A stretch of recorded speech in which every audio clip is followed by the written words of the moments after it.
Hello, and welcome to another episode of Curse of Strahd, here on Dork Tales. I'm your Dungeon Master Kelly, and tonight we are going into our 16th episode of this classic tale. And with that, I would like to introduce our actually unnamed party, because none of our parties get named until like 2/3 the way into something. But so, hey everybody, how's it going? Let's go ahead and introduce ourselves, starting with the guy with the plan. Hi, Zan. Oh, me! I'm supposed to have the plan. Yeah, you have a plan. Hi, I'm Zan the Plan, usually played by this guy, Michael, who really has no plan until when he has to be, like, coming up with one. Like, right now, I'm going to be cool, and I'm going to be dashing, and I'm going to probably run the other direction. All right. Hello, Neil. Hi there, I'm Neil, and I'm playing Brother Constantius Carus. He's a cleric of brick. It's true. And presently you are in the middle of a windstorm, so we may lose you. So if that happens, well, I don't know, we'll play like Jackbox or something. I don't know. Hello, Amy. Hello, I'm Amy, and I'm playing Shasta Denmora, the half-elf paladin who has a terrible taste in men. And that's going to be developed further. Hello, Christine, who also has terrible taste in men. No, kidding. I mean, honey, you need to stop putting yourself down like this. I still have the pillow. Hey, Kelly! Hey, Kelly, how dare you say that about my friend? Yeah, like... Which friend? You just saw me launch a Kleenex box into orbit, didn't you? Oh. Okay. Hi, Christine. Hi, so I'm Christine, and I'm playing the... oh, my god, okay. I haven't had enough tea, obviously. I'm playing Illican Dawncaller Vaime Langa, the Goliath Barbarian. Hello, I am Strahd. Alright, get him out of here too. So guys, I didn't have time to tidy up the backdrop because I was getting the frame set up, so if it's a little jumpy today, that's why. So how everybody's feeling? I'm excited about this.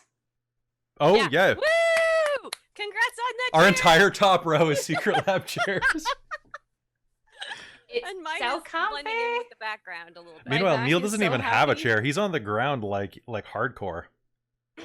Tonight I'm perched on a stool at a tiny desk. Oh, you got an upgrade. Less Aw. comfortable. Oh, Less comfortable. Yeah. Oh man. Sometimes upgrades are less comfortable. And Mike's in his kitchen, I think, right? No, I'm in front of this castle behind me. Oh, that's fair. Yeah. Which isn't that your kitchen? Yes. I mean, that looks like your kitchen. It's someone else's kitchen, but Someone else's I'm not kitchen? allowed to go in there because she smacks my fingers with wooden spoons. Oh, it's Sally's kitchen. Okay, that makes sense. Yeah. All right, so guys, here is the thing about Curse of Strahd. Curse of Strahd was released in the 1980s, and I'm about to say some stuff that I'm about to have like a hot take on Curse of Strahd right now. So if you are watching this for the first time or you're a huge fan of Curse of Strahd, I apologize. These are only my opinions and the way that this game is going to run. Okay? And I've talked to you guys about it briefly, my cast, but here's the deal. Curse of Strahd, I have found it very difficult to run. I'm not a quitter, so I'm not giving up, but I have found parts of it very, very difficult to run. It's incredibly sandboxy, which is good, but it also has a couple of flaws in it that I see as really, really negative for the way that an adventure path, particularly one that is ran through stream, is supposed to work. I'm going to give you an example. Tonight, you guys were supposed to go and solve a problem, right? You were going to go find somebody, help them out. However, to help out this problem, you needed a spell that you couldn't cast until you were 7th or 9th level. It's the only way to solve the problem is to have this one spell. and I'm pretty sure it would have only been Neil who would have been able to do it, and Yep. if if he didn't have it prepared, then, which is not a common spell to have prepared. It is generally not. I mean, more so in Ravenloft, but it's one of those things where there are a number of problems in Curse of Strahd that can only be overcome through the use of a very specific spell. Usually, like for example, in the beginning of the game, minor spoiler, very, very minor, not to the general plot, when you are in the town of Barovia, or the village of Barovia, you can solve Donovan the priest's problem by resurrecting his son. However, your level 1 to 3 characters, there's no way you have Raise Dead, and there's probably no way you would think to use that on a vampire. or vampire spawn. So it's just a couple of loopholes inside of this story that I want to take advantage of, as well as some of the dated material involving some of the plot elements themselves. Curse of Strahd itself has been revamped recently, and they did things like removing the stereotypical like gypsy-ness of the Vistani and making them far more sensitive. If you're listening to this on podcast later, I did air quotes, so just letting you know. But basically, like, making them less violent drunkards and thieves with funny accents. So, awful racist stereotypes. Yeah, so they took the stereotype out of them on the newer edition. They also toned down several of the alcohol references because Barovia is a place where everybody gets drunk because that's all you can do, right? But a lot of players aren't necessarily comfortable with that. So they took that down. I also feel personally, and I've had many arguments about this with people, that Strahd's backstory is good, but it's of a time period that doesn't function the way that it should in the modern era. And for this, I'd like to point back to episode 12 or 13 or whatever it was, when the cast here found Strahd's journal. And instead of, oh, that's such a cool backstory, you guys literally laughed about it for 5 minutes in-game, real-life time, because you're like, I believe the quote was, oh my god, Strahd's an incel. Yeah, Those that's the plot lines? Yeah, of a that really rings a bell. outdated, like, kind of lame opera. Like, it's old-fashioned and just does not work anymore. Because it There's relies so on many ways values to that go. just don't really exist. Yes, and that's nothing against the original author. Like, in the 80s, that was a much, like, we hadn't seen it 100 times at that point, only 99 times. You know, like, the operatic elements of it did work. So what I'm going to do, and I'm just warning you guys in advance, if you are following this book blow by blow and saying, how is Dork Tales going to run this? I'm going to run it with some twists. I'm going to change the story up a tiny bit so that it is more original and a little more unique to the way that I run things and the way that my players react to things. That is my opinion of how modules should be ran. If you check us over in our Rime of the Frost Maiden stream, I have also altered and added a ton of stuff to that one to make it more cinematic, to make it more connected on certain elements that weren't quite as well fleshed out, and to add a little more depth to the characters and try to rope them in. I think that that's what you are supposed to be doing with all of this. It's a tool chest or a toolbox, not a roadmap. And I want to run the game a little more like that. So I'm going to take a lot of liberties.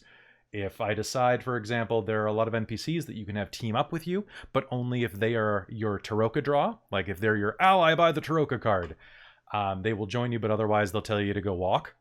I'm going to say that, yeah, they can potentially be your allies regardless. They might betray you. They might die horribly. Oh, yay! You know, they might say no. Like, I don't see a reason to not have Ismark tag along as long as you have his sister or are fighting for his sister. It doesn't make sense for him to go like, well, she's gone. I suppose I should go back to the village and govern the turnip farms. You know, there's only so much that you can do with that. And I just wanted to put a disclaimer before we actually started so that you knew that when we're going into this, there are going to be some things that are different that you may not have expected if you're a longtime fan of the Curse of Strahd and all of the Ravenloft modules. Consider it a nice, pleasant surprise. And with that, do you guys have any problem with that? Nope. Yeah, you guys have been telling me to do that for a while, and I've been trying to be like as... Yep. I'm like, no, but it has to go... Let's derail it. We love your original stories. Thank you. Yeah. Do it as a I- Curse of Strahd-esque. As I said, derailing trains is our specialty. Let's derail this one. Oh, God, I can't wait. I've got some plans for 2021. Amy, you need a cowboy hat. We're going to derail some trains. Actually, I'll get one sec, guys. So you just talk for a sec. I forgot to grab my dice. Oh, bye. Oh, which, speaking of dice, do you remember how we talked about so much Lindorm dice? Oh, Well, guess whose Lindorm dice arrived yesterday? no longer currently sponsored, I don't think. But anyway, No, let's keep talking but about these beautiful dice. Look, I have these gorgeous dice now that are called Barbarian Rim, that are blood and white, They're beautiful. and those are now Illiken's dice. I may have gotten new dice for Tia that I ordered separately from one of the other orders that Kelly put in with us Oh, with God. me. And I got one. They're called Druid's Tea. They're like Nice. green and white. Nice. You can't really see them, but they're like really pretty. So those are for Tia. And Druid. I even have ones with skulls in them. Amazing. I need to pick up my dice, Kelly. we I need- told you to come by today and I get them. I have an entire bag full of crap for you. Like, I'm very excited. I don't even know what's in that bag. it's true. There's a lot of good stuff. And for those of you who were with us for Extra Life and won some things in the raffle, I've taken a few days off to just kind of recuperate and to contact everybody who is in charge of what your raffle item is. I am going to hopefully be sending out my items on Monday. All of you should be getting them sometime in the next 2 to 3 weeks. If you have not provided me with your address, you can go ahead and email me at kelly@dorktales.ca. Or hop on our Discord and it can be added. You can just be messaged directly to me because I am the Dork Tales guy there. Boom. And there are a couple of other macros I put in here. What were they? They were... Oh, I remember one of them.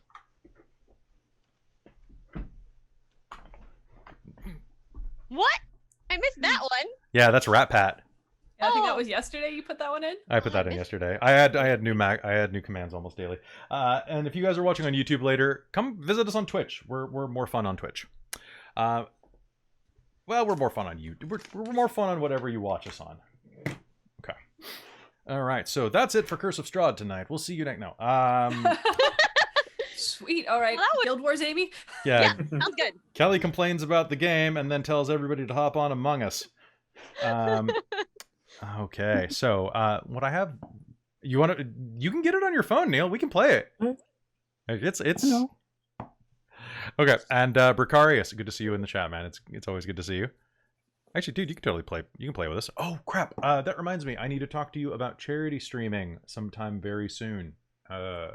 You or Joe, I need to message one of you because we were talking about doing some of that, and I don't have any free time, but I'm gonna do it anyway.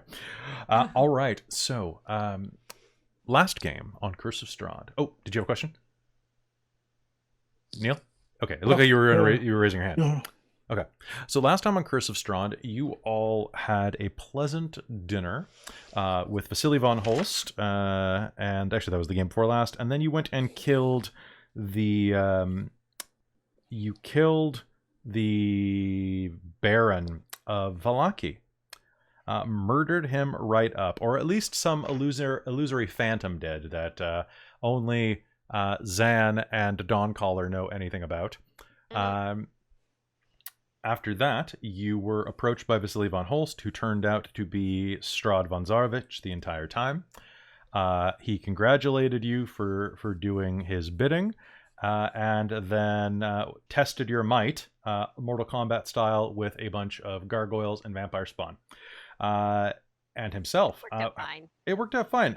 So between a combination of bartering with him and brandishing the holy symbol of Ravenkind, you actually survived the fight pretty well and decided that your next step after finding what's his name, Van Richten, who you did find the next morning, was that you were going to go look for the Mad Mage. You were going to then go to the place called Argenvostholt and look for other magic items, as you only have probably, I think, 4 days left before the wedding now. Because it was 5 last session, so I'm pretty sure it's 4 now. Yeah, it's such a word. So, with that, is there anything that I'm forgetting? Anything that you want to talk about before we jump in? Big no? Big no across the board? Okay. Things are just awkward right now between our characters. Well, some of you have more things on your mind. Some of you went to sleep. Some of you went to sleep with friends. How's it going, Brother Karis? Nice. That's a bro. Yeah. Yeah, good job, buddy. High five. I do not high five you. Social distance. I get it. Is when you're doing this high fiving, is Esmeralda in the room? Because she'll high five you. Yes, Yeah, totally. I tipped that ace. Like a keg. Like a keg. You know how it is. You know how I it know is. how it is. You know how it is. All right. So, Hicking's really different with an artificial leg. I was gonna make that joke. I was like, Treat it God. like a kickstand. Well, I was thinking like there are a lot of ways to run that. And I think some people might run a scene like that of like, oh, you still find me beautiful type of thing. It's like that's a really dumb way to look at that. I would think this opens many possibilities. Esmeralda knows she's hot, because damn, she's hot. Dawncaller will congratulate her on her successful hunt. All right. So what is going to happen Glad to see somebody going about it in a proper manner. That morning you have breakfast inside of the inn, and to get the plot in motion, what's going to happen is that you decide that the best way to do things is for Ismark, Esmeralda, and Van Richten to split off and do a little bit of investigation on their own while you head into the mountains to look for the Mad Mage. Better to split your forces rather than be attacked in mass. And you can meet up later and take one of them to Argynvost Holt, if you so choose.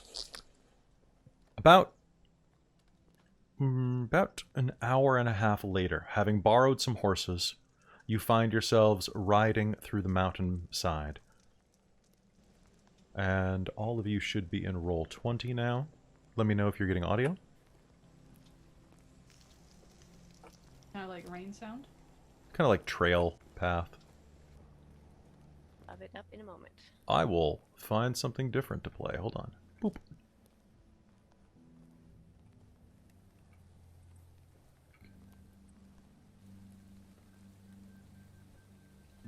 Sounds like rain with a little bit of music. Yes, it should be. It's either that or static. Yeah, you know what? That's probably going to sound too staticky, so I'm going to switch us to dark and stormy. That sounds a bit better to me. Okay. Lightning crashes overhead as you travel through the mountain range. Are all of you riding on horses, or are some of you deciding to jog alongside? Like, what's going on? I'm probably riding a horse. Dawncaller's jogging. You're jogging? Okay. Dawncaller needs no horse. Okay. And I'm assuming that Zan and Karas are probably taking horses? Yeah, but if it gets tricky, I'll probably get off. Like, I'm not skilled at riding a horse. I think last time we had horses, we also had a wagon, and Dawncaller rode in that because she was bored of trying to just, like, hold her pace to everybody else's. I'm great at animal handling, so of course I'm on the horseback. Okay. The rain is coming down in sheets as you make your way through the mountain range. You've heard the sound of wolves howling in the distance for most of the morning, but luckily, due to your decimation of the werewolf populace, most of them stay a far distance away, and those that get close enough eye you warily and give you the rest of the space that you so deserve. Damn straight. Winding through the rough mountain trails, your horses are sure-footed. And as you are riding, the sun barely visible through the clouds ahead, more of a glow, a luminescent lantern obscured by fog. You find yourself at a branch in the road. You can see the mountain above you, to your right. You've taken the long way around the large lake at the center of Barovia, which, let me just refer to my map, headed around Lake Zarovich, and you can see Mount Baratok up on the right, north. But there are two different paths that will lead there. One to your left and one to your right. Or perhaps the left takes you the rest of the way around the lake. These trails are winding like roots, and it's hard to tell. What do you do? Does one of the paths look more Can I roll survival to try and figure it out? red or something? Yes, Yeah. you may. Is Shasta going to help? Yeah. Okay, so that means that you can roll with advantage. Awesome. So first rolls of Barbarian's Rim and Necromancer BFF then. Okay. Woo! Fingers crossed. Not bad, not bad. Those both rolled fairly high. So that would be 24. 24. The one to the right that immediately heads north is less tread. The one to the left is more tread, and you can actually see the distinct mark of maybe a donkey or a cart that came through here several days ago.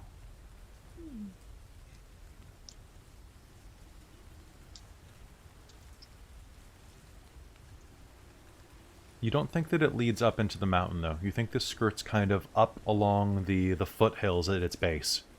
So maybe to another town sort of thing. Maybe, but you hadn't heard of another town.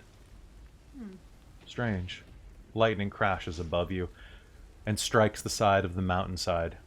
A tree that was perched precariously, holding on to what little bit of earth existed there on the rocky terrain, explodes and rains down sparks that threaten to plunge the forest around you alight.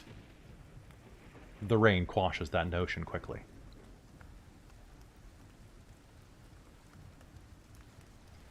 So, which way? Well, that one looks more traveled. I don't think it goes up the mountain, though. That one does not look very traveled at all. I'm gonna pull out a coin and flip it. Do I have any, like, inkling of which one I think is more likely Tails. to be it? Tails. That means we go left. Left is right, right is wrong. You think that if you want to go up into the mountains themselves, probably the rightmost trail. So the opposite that Zan's saying. What are you going to do? And we were pretty sure from what we've heard that he's in the mountains. That's the last you heard was he was seen around the base of Mount Baratok, kind of down by the lake. He could be anywhere around here as far as Okay, you though, know. around the base. Yeah, and maybe you've it also might mean heard that the there more- are strange light shows in the mountains from time to time. Might mean the more traveled is better because he might be going out for supplies every now and then or sending somebody else out. That's a good point. Dawncaller has not resolved the situation in the slightest. Then let's go around the base then. Okay. Let's go a little ways and see what we can find, and we can always come backtrack. Okay. You head to the left, winding your way around the lake. You can see down below in the dimness that there are several fishing boats out here. This time, though, they are not fishing with young girls. That's good. As you wander, you take about 10 minutes, moving back and forth, pushing through the branches. At one point, it gets thin enough that you may want to depart your horses, to drop from them and walk them along the rickety trail. If you have a horse with you, what I'd like you to do is make me an animal handling roll. Oh, good. You walk along a bit of a sheer drop-off, a slide of about 30 feet down to another trail. This one almost on the lake's bank. By the way, guys, you will all start the game with 1 point of inspiration, and I've added a new house rule to the game for inspiration. Oh. You may use inspiration before a roll to gain advantage, or you may use it after a roll to re-roll any dice except a natural 1. Nat 1s are now exempt from re-rolls, unless you have the lucky feat. I think that's a fair compromise, and it's what I originally tried and we forgot. Oh. We originally had done that back in at the beginning of generic, but then we had. Oh, I don't even remember that at all. Yeah, Too long ago. Oh, Lord. it's only 2 years. 9 for my animal handling roll. Okay. Total? 22 for me. 18 for me. Okay, so both of you will be able to walk your horses. Shasta, you walk your horse around, and your horse gives you a bit of trouble for a moment. What do? How do you react to that? Do you get Try and angry? No, I'm going to try and coax it forward. Best I can. It stomps its hoof a couple of times in indignation, and as you pull on its bridle again, come on, it takes a step, and suddenly there is a break as the earth below its left hoof shatters and the horse tumbles. Oh, no. Can you make me a dex save? I can try.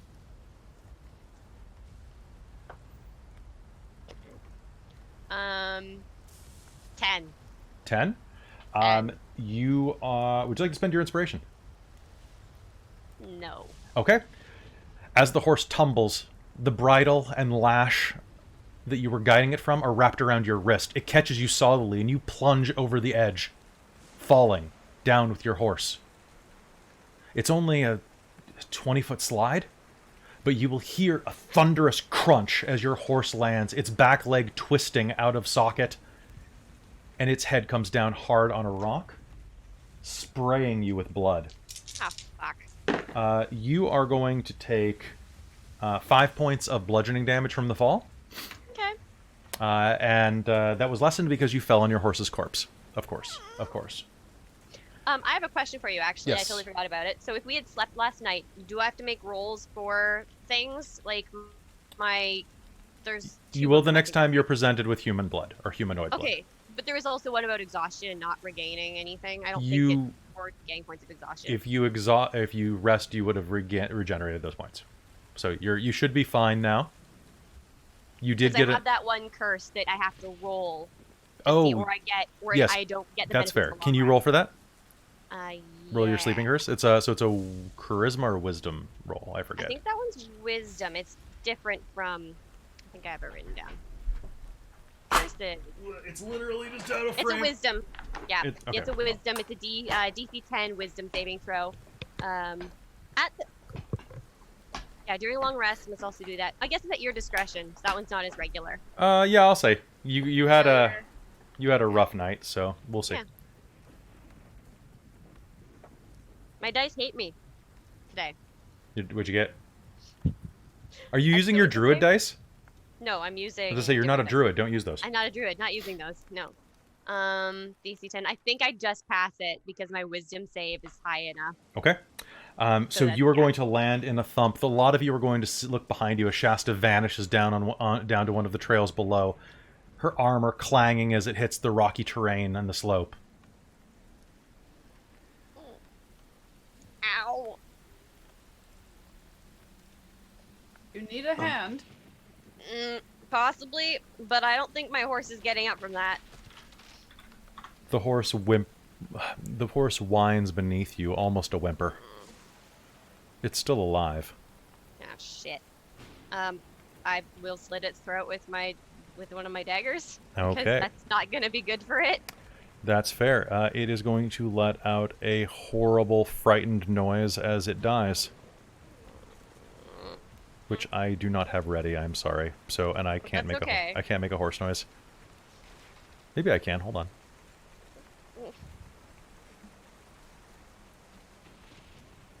Bear growl? No. Okay, well. It whinnies and slumps to the ground. Oh, actually, here we go. And dies. Sorry, I don't have you guys in my... The chat heard it. That's important. Okay. What do you do? I'm gonna get up and try and get back up to the path if I can. How sheer is the...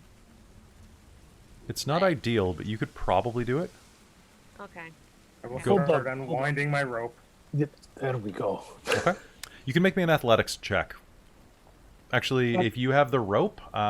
sorry, go ahead. Yeah. What were I you was saying, Neil? just saying, if we throw her a rope, does that change the check? That's Yeah. Yeah, basically you can just do it. It's just ascending vertically on time.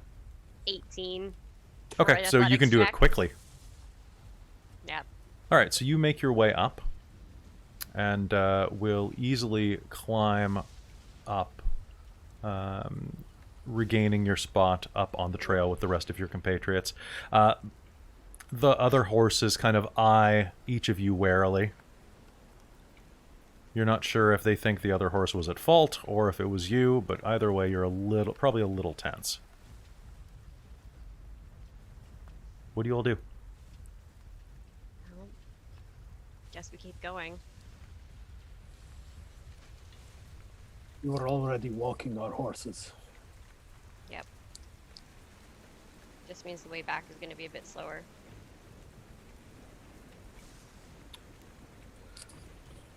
You continue down the way. Shasta walking off a bit of a limp. A tightness in your calf and thigh that work themselves out surely enough. Before long, though, you'll find yourself in a small clearing, the winding trail opening up and giving you enough comfort that you could walk your horses or ride them on a trot. In front of you, you see an old, but not untended, grave.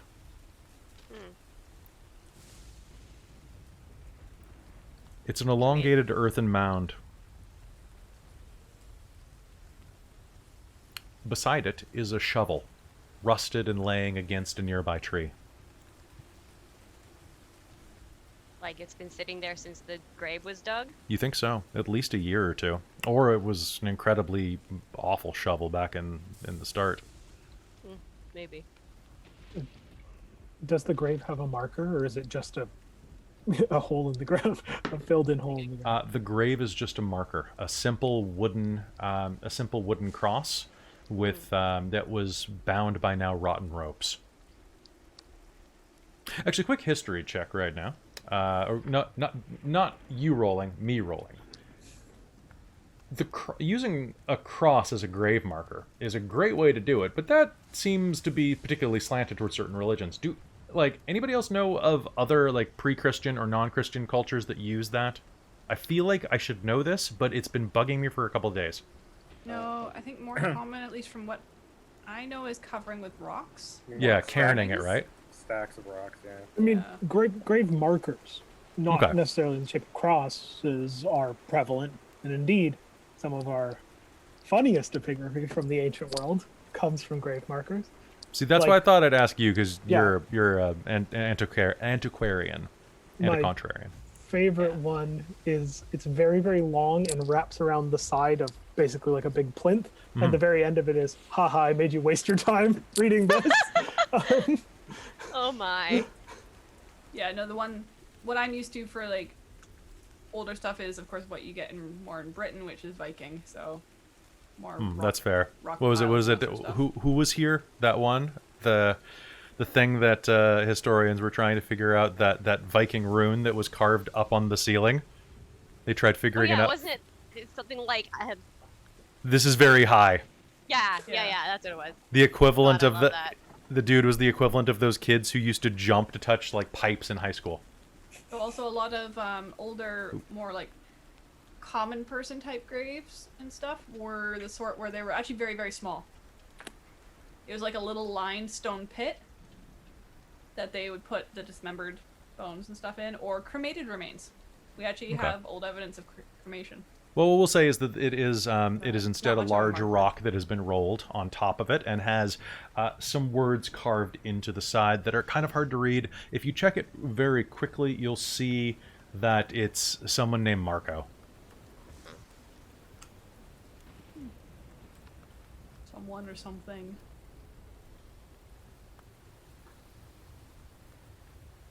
Interesting.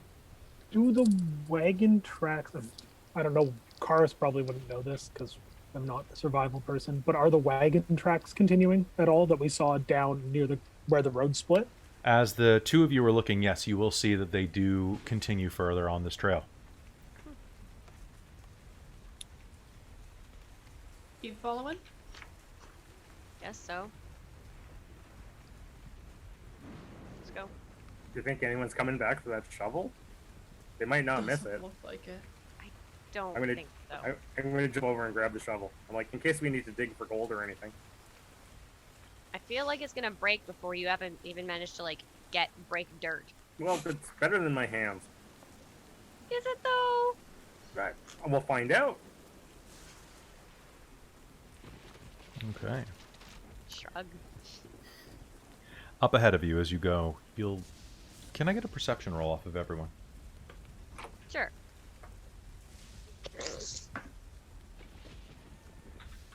26. Holy God. 8 total, and that's with my plus 15. 5. Okay. Hey, nice, you're being retired for the night. 9. 9? Okay. Yeah. So, two of you are mostly just buffeted by the rain, trying to... Your cat doesn't notice either. I rolled for him. Hookfoot curls up deeper inside of where you have him, and you can hear him mewling, and that's going to keep you distracted. He doesn't like the her? rain. Oh, her? Sorry, I didn't mean to misgender your cat. Okay. Cat is banded. The cat. The cat hisses in the narrator's direction. The cat. The narrator, played by Stephen Fry. Ooh, I'm sorry. So the cat hisses from the rain on her head, and Dawncaller, you will hear this in the distance as well, but primarily, Brother Karis, your senses are going to come to you immediately, and you will hear the sound of a snapping twig up ahead, as well as the rolling of a wheel. Whoever is closest to me, I will put my hand on their shoulder and go, good. Quietly go, there is someone ahead, and point in the vague direction that I heard a broken twig. Would it be me? Would I be closest to you? Are you keeping an eye on me because of lack of trust? Nonsense. I trust you. I argued for you last time, remember? Oh, yeah, right. I don't know. But sure. Yeah, I mean, Shasta. also there's probably a horse between you and Zan. So you guys would have to actually be walking fairly separate, because most horses don't like another horse's head up their bum. So No. True. They get very, kicky. And the one behind gets a bit nippy sometimes. Oh, yeah. Okay. Who is anyone sneaking ahead to see what's going on, or are they just? What are you doing? I'm not. Well, I guess I heard it, and I'm unencumbered, so Dawncaller will slip off the trail into the side woods and ghost up to see what the heck was that. Sounds good. So, go Stealth? ahead. Yep. Go ahead and make me a stealth roll. Come on, no dice. Did you get nat 20? I don't believe it. Nat 20. Don't. Okay. Then I have this for you. Talking to the dice helps, apparently. Maybe I'm saying the That's wrong 24 thing to mine. total. 24 total. All right. As you step forward, you will sink into the woods, crouching down like you would in your younger days, hunting big game. You make your way slowly and stealthily through the underbrush, about 20 or 30 feet. As you glance up, you can see exactly what Brother Karis was talking about. The sound of a breaking twig and the sound of a cart. Although not exactly how you were expecting. There's the sound of a wooden wheel slucking back and forth in a rivet dug by its own motion, a rut. The grind of old wood, and you can see a tree has fallen. On the other side of it, headed away from you, well, away from your allies at least, is a man clad in livery, the colors that you've seen around Castle Ravenloft. The flesh of his face is sloughing off like candle wax, and he is pulling a cart, one arm attached to the wagon and not his elbow, the other holding it aloft and pulling. The tree that's fallen is almost to his waist height, and you can tell that this zombie does not have the intelligence to climb over. It keeps walking and pulling the cart back and forth against the tree. The cart itself, a small hand wagon, is covered with a tarp. But you can see the pale flesh of a rotting woman's arm dangling out of it. Given the size of the cart and the number of shapes and size,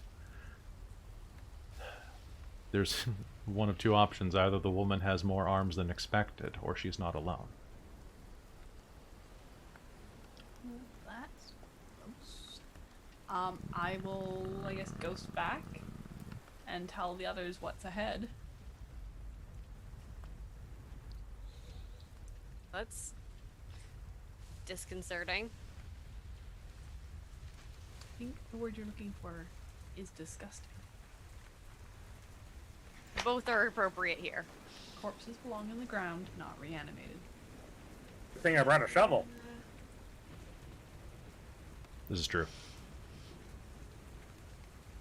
So, do we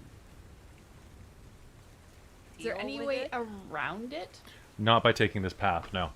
No, the horses can. Well,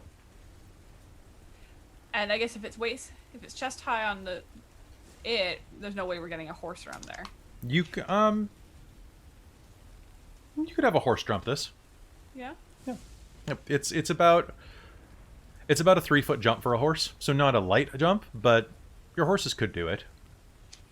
Well, it seems pretty mindless. Do you two want to try and take a run and jump it? And Shasta and I can try and slip around? I mean, I we can should probably get rid I of the can jump cart that. out of the way before we try and jump it. Clear up the obstacles on the other side. Sorry, for my own clarification, the tree that's fallen across the path, we are just like in the woods, right? Like one side is cliff, but the other side is woods. Yes. We are not mindless. We could just all walk around the tree. That is true. You could just go off the path for a bit. Okay, well that was what I had asked before, if we could get around it. That's fair. We'll say that's my bad. Okay. I was thinking that horses have to stay on the road for some reason when I agreed, because I was thinking, well, what does the zombie have on him? I should prepare this for the players, because this was a random encounter that we rolled. And then you asked it, and I'm like, horses stay on the road like cars. So sorry. This is where my brain is. I'm sorry. So let's go. Okay. Yeah. I don't see any point in dealing with it per se. It's stuck where it is, and if it's too stupid to go around, it's too stupid to go around. It's Why gonna don't stay we there forever. just push it off the cliff? Well, no, isn't it cliff going up next to us, and then forest? The forest is on the mountainside. Yeah. And then Okay, there's so like it a is sheer sheer drop, on drop the and side. then forest. It's like a rolling drop. It's not a drop that a zombie would be able to get back up on. So I could just Push yeet the them off. zombie. Yeah, off the you cliff. totally just yeet him. Yeah. Yeah. Okay, I run up and go and do that. Okay. Okay. Make me an attack roll. Just clear him out of the way. This could be. We're overcomplicating the matter. Okay. This is fine. What You make a yeet roll. That's usually goes strength. into this? Is it just strength? It's just an attack roll. Yeah. Okay, so strength plus. Well, because my attack rolls actually have other stuff added to them because of the spear. Okay. and So whatnot, strength and proficiency. Okay, so I'm giving you proficiency in yeet for this 18. encounter. 18? Okay. Yep. So rushing forward, you are going to shoulder check this zombie. There's going to be a bit of an explosion of putrescence into the air. And you are going to send it spiraling over the cliff. Its head is going to be the first thing that lands as it pinwheels, and you are going to see it fall apart like a rag doll with rotten seams. well, that's gross. It groans up at you indignantly from the bottom of the hill. Can I tip the cart over? Yes, you may. One moment, please. Okay. You tip the cart over the edge, and as you do, one of the hands reaches up and grabs onto your wrist for a brief moment. The cart tumbles, and the hand that grabs you has rotten, chipped nails and is cut off midway up the forearm, and yet it still grabs you and begins to sink its fingers in. One moment, please. I would like to attempt to pry this off. Yep. And I'm gonna fling it like a baseball That afterwards. great. I just have to double check what I... Wow, this thing's tougher than I thought. Andy. Nice. I don't You're want going to this- take 3 points of slashing damage as you do so. It's going to come away with bits of your flesh and its ragged nails. Ugh, gross. All right, that's gross.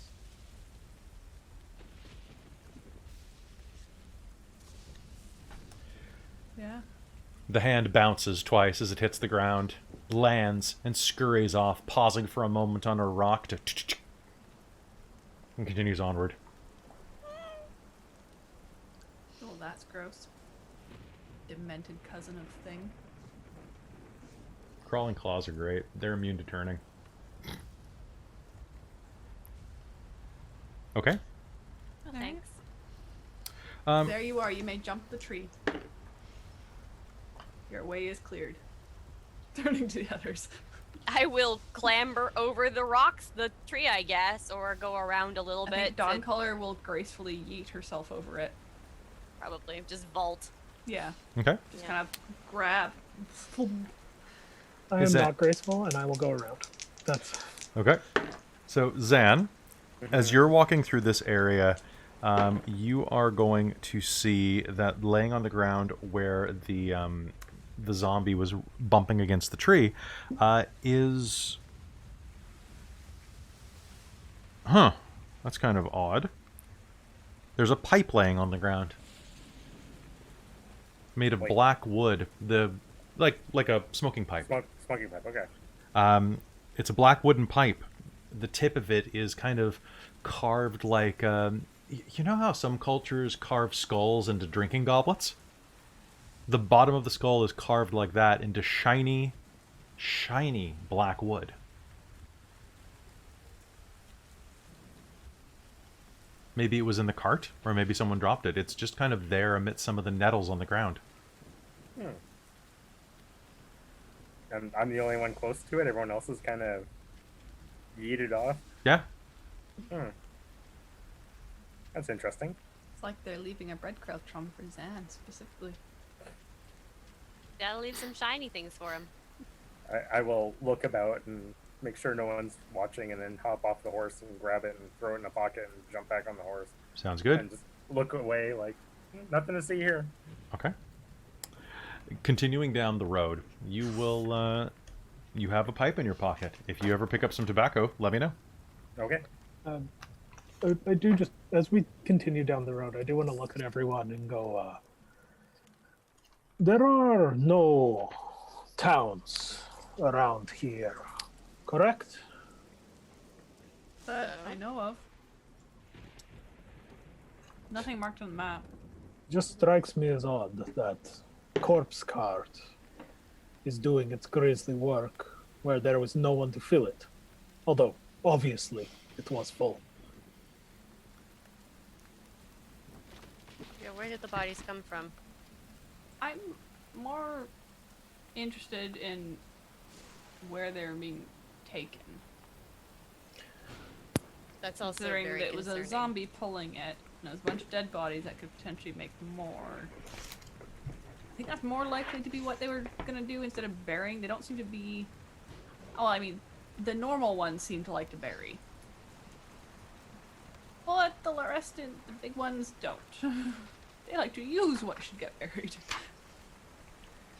That is fair. These, well, the undead are not exactly innovative thinkers. Do you see the cart trail continuing? I ask you because I am not good at that.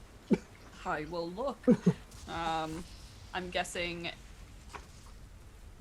there might be cart trail going back the other way. Back the other way, Danger? but not forward. Not recently, anyway. As you glance behind you, though, you'll gesture, and Brother Karas will look behind you as well. And both of you will hear a tiny bit of rustling. About 100 feet back on the trail. There's a shape there. The duck's behind a tree. It's not terribly large. Like a man hunched over. Maybe a halfling. A dwarf. I'm gonna go stealth back into the forest and find out. Okay, you can make me another stealth roll. If it's not large, then that means I can probably take it. And I assist the stealth roll by yelling greetings at the figure. Because I'm on the road. Like, I Okay. assume it knows we're there. Yeah. Just like point blank on the road. Okay. Just very much like, Yeah, you can roll with advantage. you can come out. Sweet, We that have really seen helps because I'd rolled a 2 on my first roll. So Okay. thank you. So it's actually gonna be 21. 21. Okay. Yeah. So perfect. You are going to stealth through the side that isn't mountainous. Well, sorry, that's not true. The mountainside is not the cliffside. So stealthing around into the wooded area pointed toward the mountain range. You are going to see the figure distracted as Brother Karis calls at it. What are the other two of you doing? Are you just going to kind of turn around and look, or? I mean, if it's been pointed out, then yeah, I'll take a look and see if I can identify anything. But I suppose otherwise, we'll it's been pointed out and Brother Car's yelling at it. basically Okay. see if I can see anything. But then if I will probably turn and look further down the path to make sure there's no one coming towards us. You'll see a little bit of motion, and then the figure looks like vanishes off the road. Dawn Caller, you're coming up around the side at this point. You see a small figure duck behind some brush and begin moving through the undergrowth as well. What I would like to do is a contested roll. So both you versus me, this is going to be a perception versus stealth roll. You're rolling So perception. I'm doing perception? You're doing Or perception. you are. Okay, never mind. Never mind, it's all fine. I kind of want to roll just in case. Please do. I rolled a 1. Okay, well, I rolled a 6, so also not very That's good, not a but- 1, so... Well, that's the thing is I felt I should roll it just in case I also got a 1. you just both like walk past. Huh. How's it going? How's it going? Hey, wait a minute. Some Scooby-Doo antics. Okay. The figure is wearing a hooded cloak, several sizes too large for itself. It drags behind it as it moves, stumbling slightly. It's moving quickly, and is actually quite stealthy. But as you are making your way around, trying to keep a bead on it, rounding a tree, there will be a trip as the cloak bunches up beneath their legs, and it goes tumbling directly in front of you onto the forest floor. Ow! I would like to pick them up. Okay. Like by the shoulders, just... Okay, flipping them back over, the hood will fall back, and you will see the face of Arabelle, the young girl that you rescued from the lake. No. Oh, shit, really? She looks up at you, pale as a sheet. What are you doing all the way out here? Looking for you. Why? I want to help. No. Insight? Yeah, go ahead.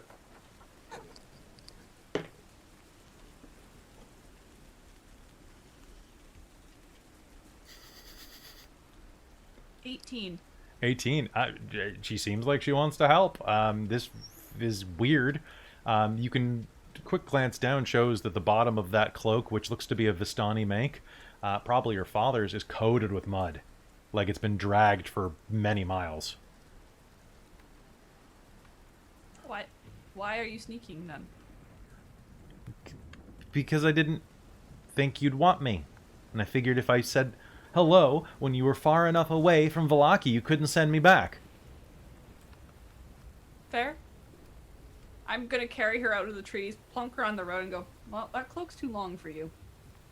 That's what caused your slip up. Yeah, I You're noticed. quite good otherwise. Thank you. Here, hand her a dagger, trim it. You can't have that too long.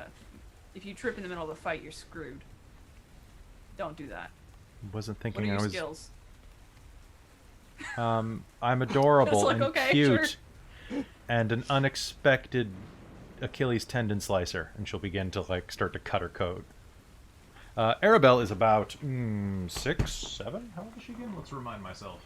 Oh my god.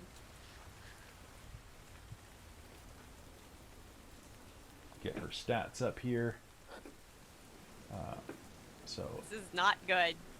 Arabelle We can't is... take care of ourselves. How are we going to take care of this child? She's 7.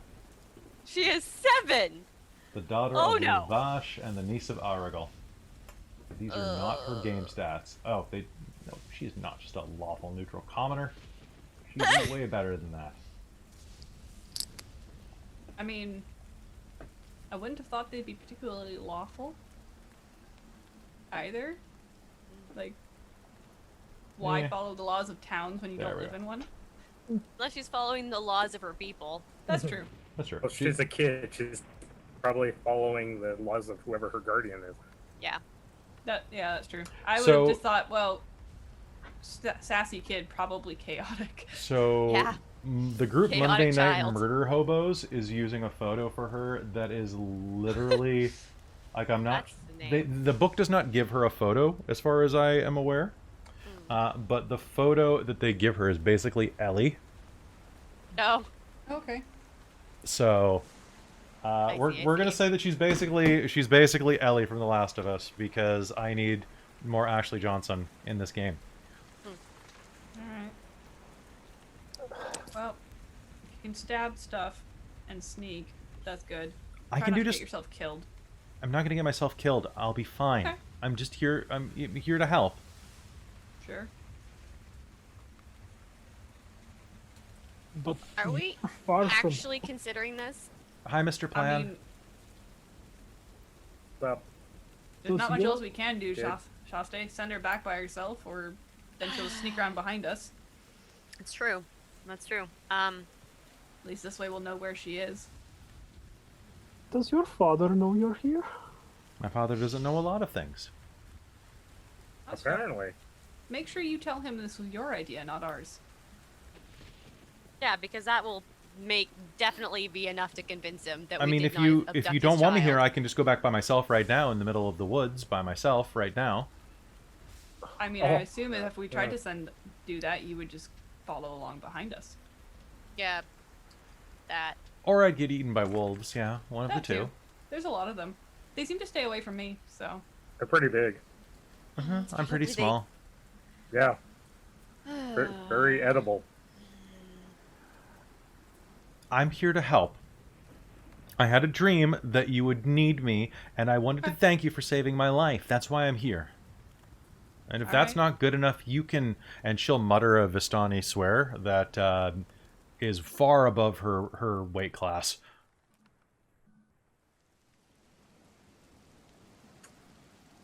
No. Alright, well. Does that all check out to my insight still? Yeah, seems so. Alright, I don't really feel like she's gonna stab me in the back, sort of thing. No, unless you earn it. Okay. Alright. Well, I will hoist her up, swing her over to my back, and say, hold on. I have legs! Yeah, Yeah. I've got bigger legs. Okay. This is a strange place.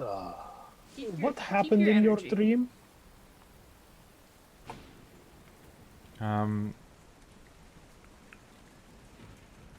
You were all frozen in a big block of ice, and there was a mean-looking bald man who was trying to light you all on fire.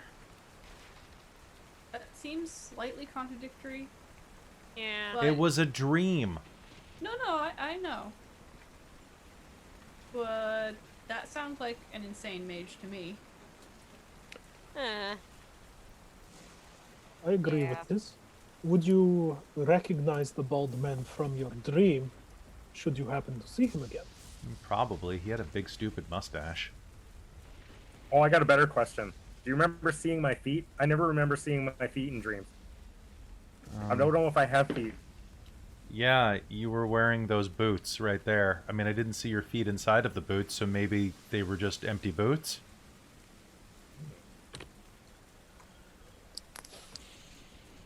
But I think that they were filled out. I was Maybe more they're looking filled at the out. impending death. that's the good thing to be paying attention to. Yes. hmm Priorities. Alright, let's get moving. Yeah. Okay. All right, you continue into the woods. A bit more time passes. You find yourself nearing lunchtime. Your stomachs begin to growl. Do you do anything? Stop for lunch or keep going? Leading up to that time, can I keep an eye in the woods for anything small, like, I don't know, Sure. rabbit? You can go ahead and make me a survival roll, yeah? Just a general foraging and hunting roll to keep your eyes open. Yeah, essentially. Would anybody like to assist? 26. Never mind. Sure. Okay. Never mind. So you will be able to find a collection of particularly noxious-looking mushrooms that are perfectly harmless. Some very tart and sour berries, as well as as well as a large, plump hare. Cool. And if we spot a little spot off of the path, I will call for let's take a break for lunch. Okay. Sounds good. You'll find a small place north of the mountainside lake. The trees continuing a steady slope up into the slopes of Mount Baratok. Above you, its monolithic presence is oppressive. The ground here is rocky, uneven, and tiring to navigate, and this is a very welcome break. Even the wolves avoid this neck of the woods, because it's just not worth it. As you continue walking, waiting for a place, you'll find that spot to rest there, just a bit up into the mountain, above the blanket of fog that engulfs the valley. Dark thunderclouds roll overhead.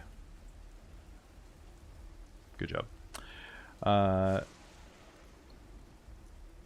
It's going to be a little wet, but you can build a fire under the nettles of a tree that won't spit and sputter too much while you cook the rabbit. Okay.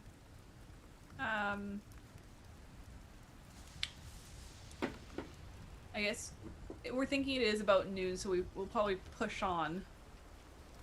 Mm-hmm. So I would say we probably cook from our stores, and I'll just dress the rabbit and hold on to it for Sounds the good. evening. Because otherwise it'll take way too long to cook and whatnot. I mean, if you're going to be out here for any length of time, this rabbit's not going to be enough to feed all of you. It's basically a snack. No, but adding it to a stew or something. Can I get a perception roll off of everyone? Tasty? Sure. I like tasty shit. Well, that's 8. I rolled a 2. I'm paying attention too much to what I'm doing to. So you were skinning the rabbit and prepping it. 19. Yeah. 19? Yeah. 22. 22? 17. 17? All right, so the three... Oh, and Arabelle can do stuff too. Arabelle, 19, Hope damn Mike's straight. not watching this. Does it talk about gutting rabbits? No, he's at work. All right, as you are, as you're waiting around, your stomach's rumbling as you munch on the rations that you brought with you, some old stale cheese and bread. And nearby, you hear a movement through the undergrowth. The sound of cracking and breaking twigs, but light, soft. And a moment later, on a rocky spur about 60 feet away, an elk steps into view. It stares at you intently for a moment, eyeing your party up. Are any of you three doing anything? I'll look over at Don Collar, and then over at Karas, and then shrug. Ours does what I do whenever I run into deer in the woods and sort of goes, oh, hello, and then like doesn't do anything effective. Like, Okay. So that'll probably be enough to alert Dawn Caller to its presence as Yeah. well. Yeah. I will look up. Dinner. Yeah. I will launch myself at it. Okay. Suddenly, it assumes the form of a man in a tattered black robes, hair and beard long, black, and streaked with gray, eyes crackling with eldritch power. And can I get an initiative roll? Let's see. That is in, and I'll call for them in just a moment, guys. I just need to look up some stats because they did not provide them. Of course not. Of course not. They said doesn't check say the hi DMG. when I say hi, but wants to crackle with arcane power. I mean, At you least know. said hello, right? Yeah. Rude. Okay, so that is all right. Who got above 20? Did What'd you get? 23. Okay, who got above 15? 17. 17? 16. Okay.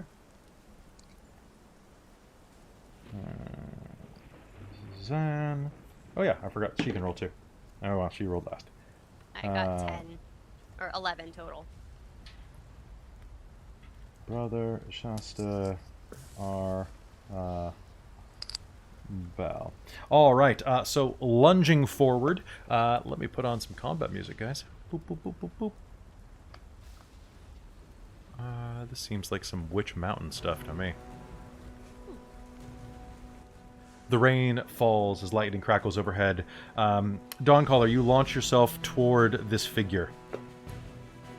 And stop abruptly and go, "You're not dinner. Damn it!" And just turn and go back to my meal prep. Okay. If it attacks me, then I will attack it. That sounds great. I was like, damn it. That was a lovely looking elk. You think my magic has grown so weak? Think again.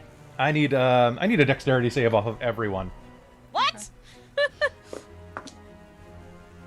Well, that's good.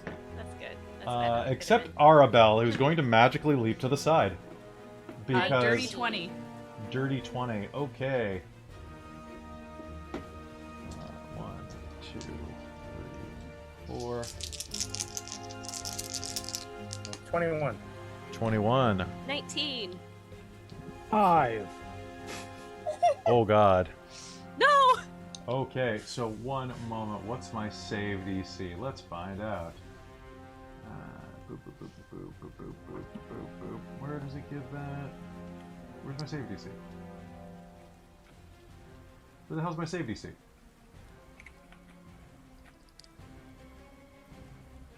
There we go. Okay, so who got above an 18? Yes. Okay. Yes, I did. All right, so just one moment. That's going to be 2, 4, 8. Ooh, that's not particularly good. It's going to be 11, 16. Okay, it's going to be 28 points of lightning damage to those who failed, and 14 to those who succeeded. As a lightning bolt tears out of his hand and zigzags between you in a 100-foot line that explodes a tree behind you. Oh. Dawncaller, you're up. All right. She's gonna kind of crack her neck, turn back to him, and just. You won't kill me! I would like to rage, please. Would you? Okay. Yes. Oh, you finally watched Critical Role, so you get it now. I actually haven't heard that line yet. It hasn't come up yet. What? All right. Okay, so I just have to remember I've got 2 attacks now.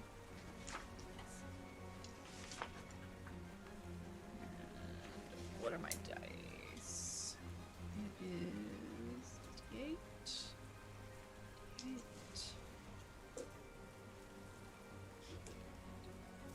Mm-hmm. D6. Mm-hmm, mm-hmm.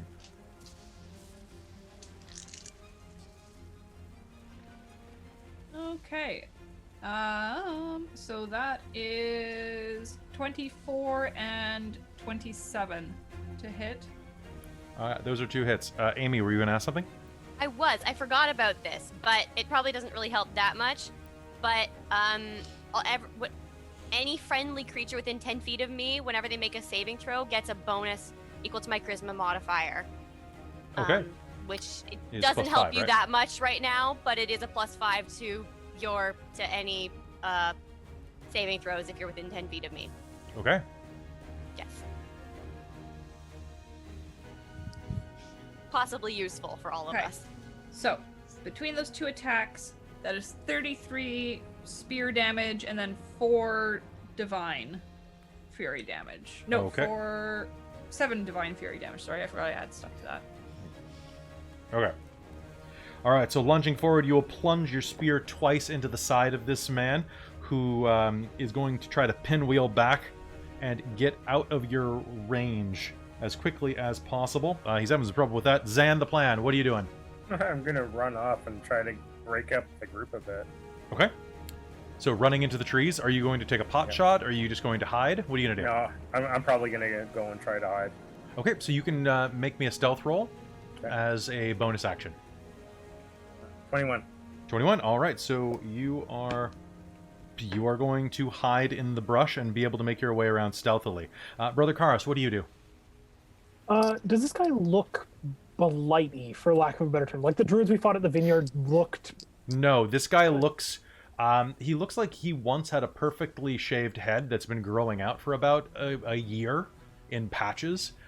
His mustache and beard are all grown and wild, and his robes are long and soiled, like he's been wandering around in the woods for about a year. Okay. I'm going to go. Calm yourself. No one is questioning your magical might. We are here as allies. Okay. You can make me a charisma persuasion roll with disadvantage. Yeah, you can eat my inspiration so that I'm rolling flat. Like, Ang. yeah.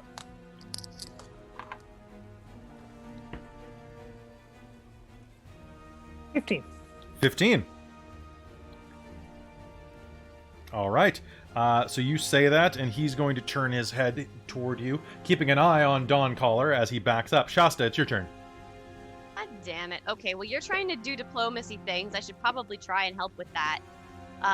Can I will have my sword out just in case and say something along the lines of, look, we are... No offense meant, we didn't know you were here. Like, we don't want to fight you, please. Okay. Do you want me to roll something? You can roll me a persuasion roll as well. So you can Okay. you're going to do it with disadvantage. Or you Okay. can let Neil re-roll. Risk the disadvantage. Risk the disadvantage. Do it. Oh, this is better than mine. I'm making bad choices.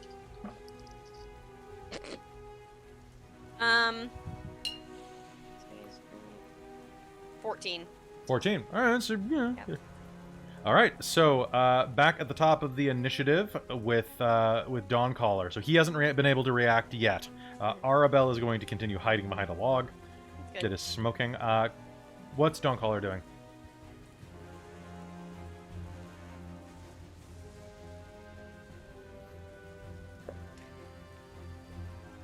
From their reactions, I'm guessing they're thinking it's probably the Mad Mage. Mm-hmm. And I think Dawncollar's smart enough to maybe figure that out. But she's also raging. It's Alright, true. she's pissed because he hit her with lightning. You can keep Yeah. attacking. Well, you know what? Let's roll for it to see if I can Sure. stop or Roll keep on it. going. Let's do it. Go. So I guess high, I don't. Low, I do. Yes. 4 Okay, you probably keep attacking. on a d20.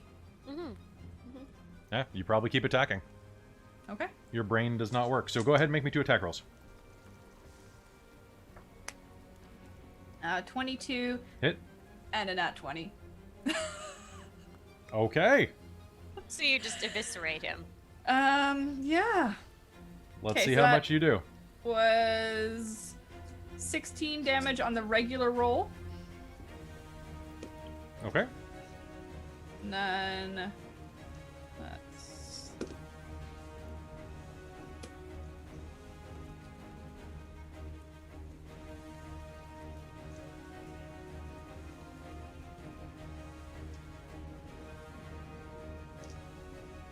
$33 damage on the other roll. 32 damage on the other one. Sounds awful, actually, but great. Plunging forward, you will jam your spear directly into his gut. And he is going to grab the haft of your spear so that you can't pull it free for a moment. And is going to look up at you with incredibly confused yet sharp eyes and yell in what should sound like Draconic, but you all immediately will understand as he screams, "Time stop!" And all of you will freeze in your tracks. The world pauses around you, and there is nothing except for the Mad Mage that can move. Your lives hang in the balance as he looks at you with a sneering, dirty smirk. Big mistake. And I think let's go take a bathroom break. Actually, this seems like a good place to take a quick break, guys. Good time. So we'll be right back after these words from our. We don't have any sponsors today, so bye.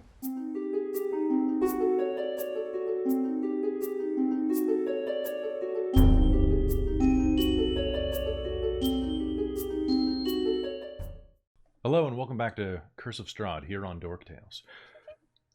As thunderclouds roll overhead, which let me turn the thunder back on, guys. Zeus, no. As thunder rolls overhead, time stop! Echoes out into the clearing. All of you feel the world freeze around you. There's something wrong with the spell, though. Something strange. You can perceive an immediacy as he leers at you. You can see magical energy crackling at his fingertips.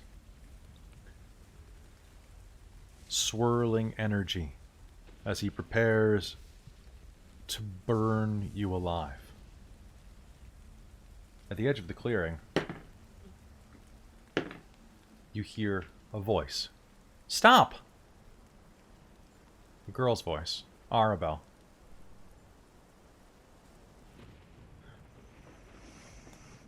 He glares over at her, and as he does,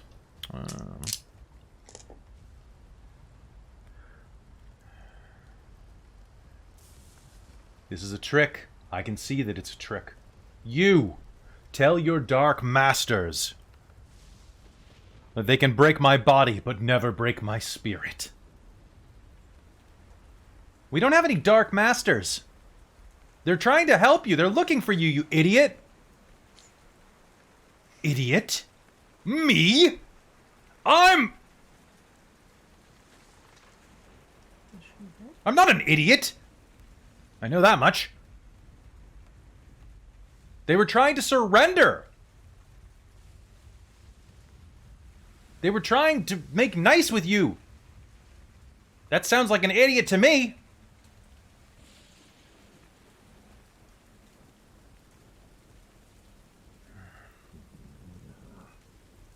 Fine. Fine.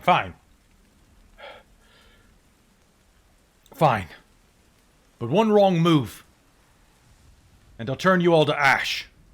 Time stop off. And he'll wave his hand through the air, parting invisible mist that was binding you. All of you will slump a bit, no matter where you are, as you feel time catch up to you. I'm guessing that was enough to knock me out of rage, probably. Technically not. Oh. But yeah, you know what? Sure. For purposes of this, we're going to say that you're knocked out of rage. Okay.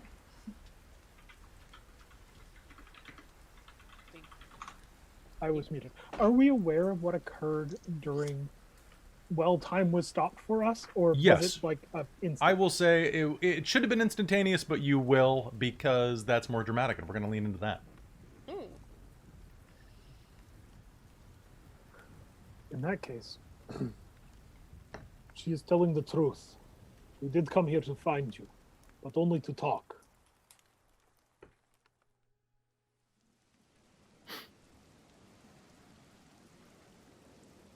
About what? You're here to steal my spells? What good would they do us? We can't use them. Then you're agents of the...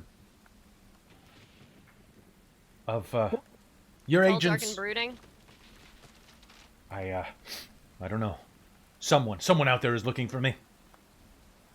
I mean, We were, yes. But not for... not for anyone else, no.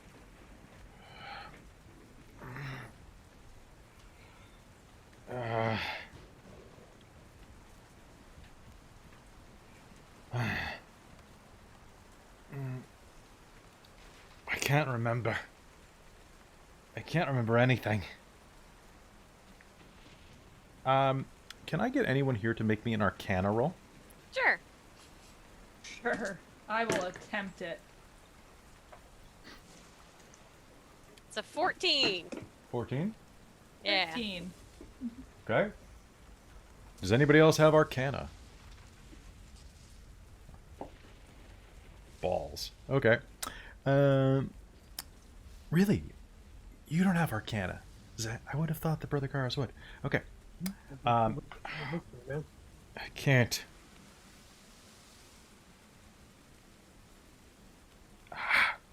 And he'll wander over to the tree that exploded when he cast the lightning bolt and sits down on it. You can see that along his scalp there's an old wound. On the side of his head, a deep scar that looks like it hasn't healed particularly well. The flesh around it is still angry after many, many months.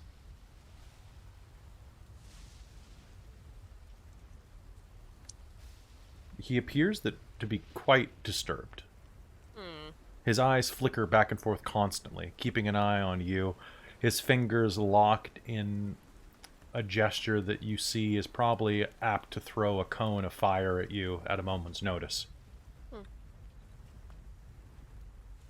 Well, if you cannot remember, why don't you sit? Eat with us. We were going to eat. Have some water. See if we can't jog your memory.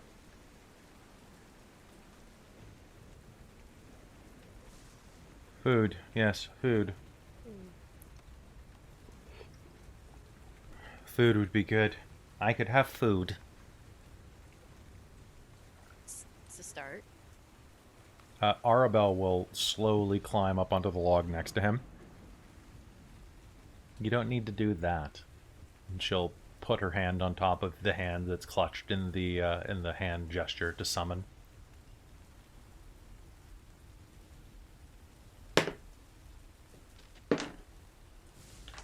I'm retiring that dice.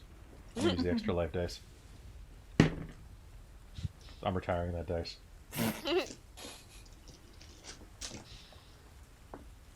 Yeah, that's the right dice right there. He'll nod and let you go back to cooking food. He's bleeding pretty profusely. Perhaps as Connor will go well, back to cooking. I should look at your wounds. If you try to betray me, you won't get very far. I am a powerful person. This is understood. A powerful Now, place, a powerful thing. A powerful noun.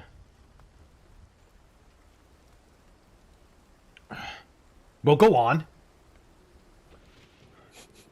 I will approach him, and provided he will let me, I will cure light wounds his gut wound. That's probably a great idea Yeah. right there. Best idea of the Chronicle. Curing gut wounds. That All right. makes sense. So as you're going to be able to do that, go ahead and roll me it. I'm just double checking the modifiers on it. I think it's plus my whiz. I think it is plus your whiz. So he gets back 10. Yay! 20 hit points. That's a great thing to have. Oh. I mean, not that many less than me because someone threw lightning at me. Make me an Arcana roll, even though you don't have it. I'm curious.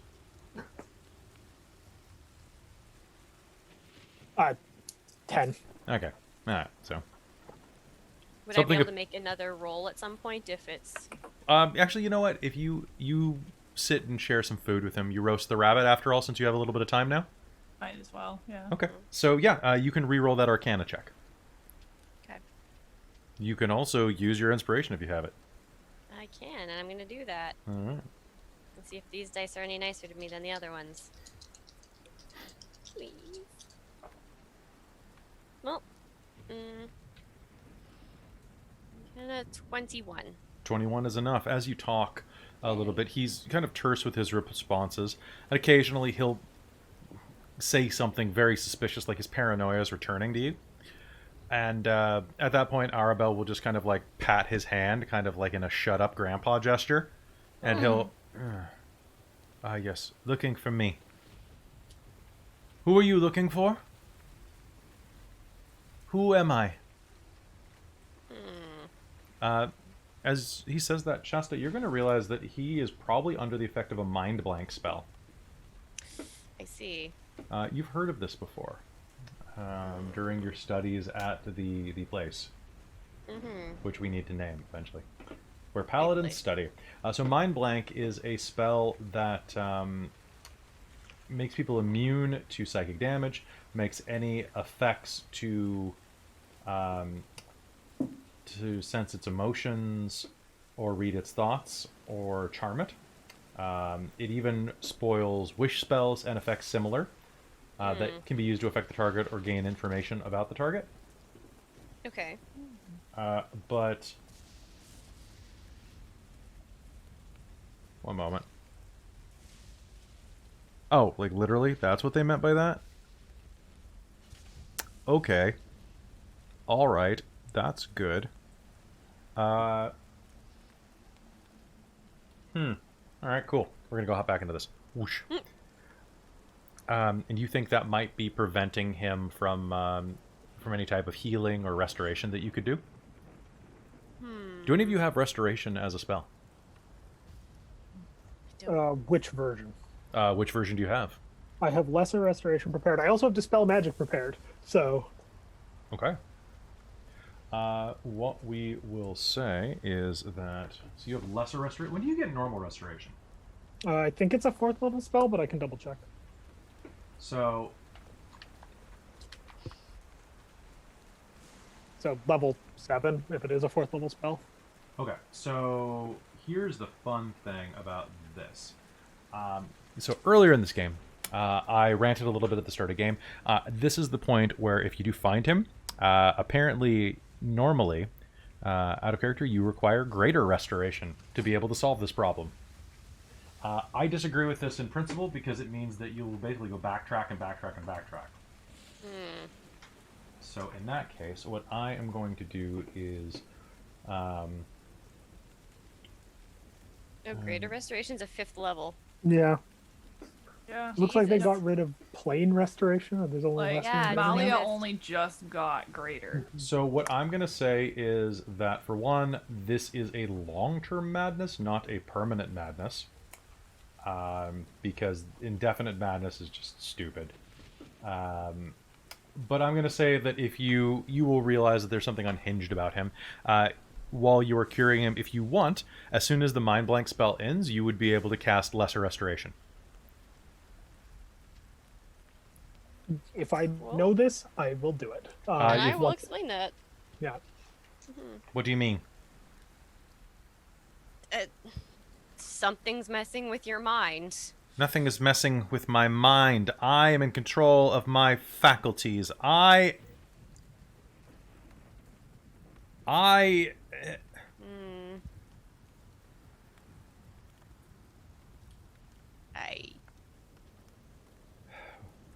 We should go. We should go. I should go. They're coming soon. They will be... Shh. Yes. They should be. Do I know how long the mind blank spell should last? Up to a day, probably. Up to a day. So that means something's happened in the last 24 hours that has screwed with his mind. Like this. Yeah. Okay. The so ma- we the can ma- lay- madness is probably from falling off a waterfall and hitting his head. But yes, Neil. I mean, out of character, he could just wake up every morning and cast Mind Blank on himself because he's afraid of Strahd tracking him down and charming him, right? Like, That's true. yeah. I would not have thought of that. I thought of that. I was like, My did he brain do does this not- to himself? My brain's not there tonight, apparently. That's fine. My brain's never here. Gritty took it. All right. Oh no. So, do you communicate with others that that he has a mind blank spell on? Yeah. I'll explain that as best I can. Be like, it usually lasts like 24 hours or a full day.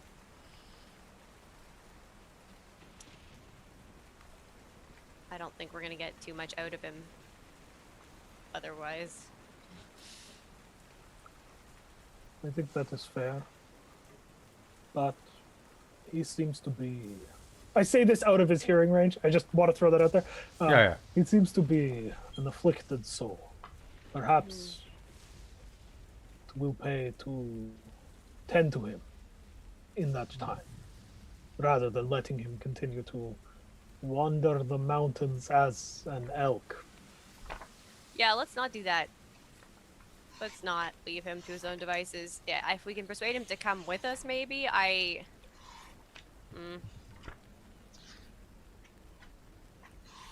Where do we go with him, though? I don't really want to take him back to town. And Argen Vastholt, that's further, like, on this road, basically? Or was it going to be a side track? I don't remember. It's on the exact opposite side of Barovia. Okay, so we still have to double back. Okay, Yeah, great. it's a long ways. So maybe we can travel back and just not stay in town? It will depend on how vulnerable he is once his faculties are restored. We have allies at the Blue Water. We have allies at the Vineyard. We do have allies.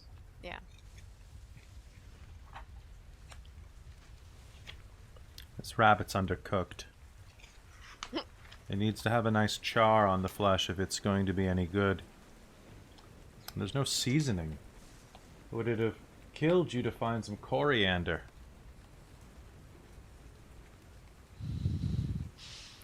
Perhaps a bit of rosemary. Some sage. Sage? Am I a sage? Yes, but a different sort. I'm not a rosemary either. Oh. You, more healing. I will do it. I Alright. will. Yeah.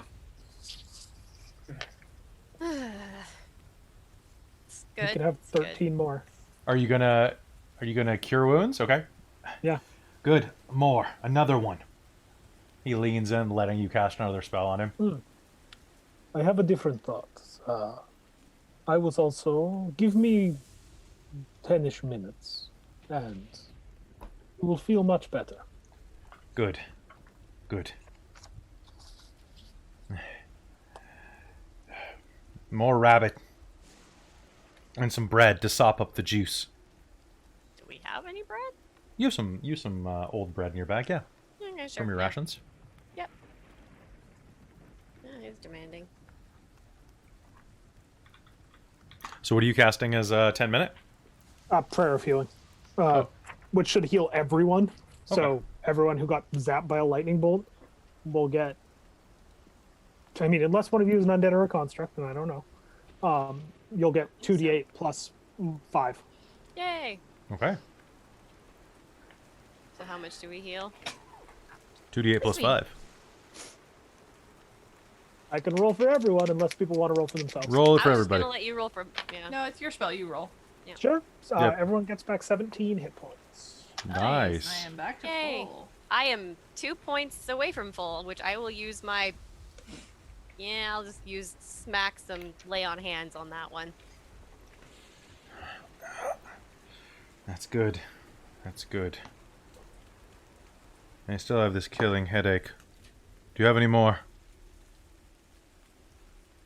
I think that the solution to your headache is water and rest.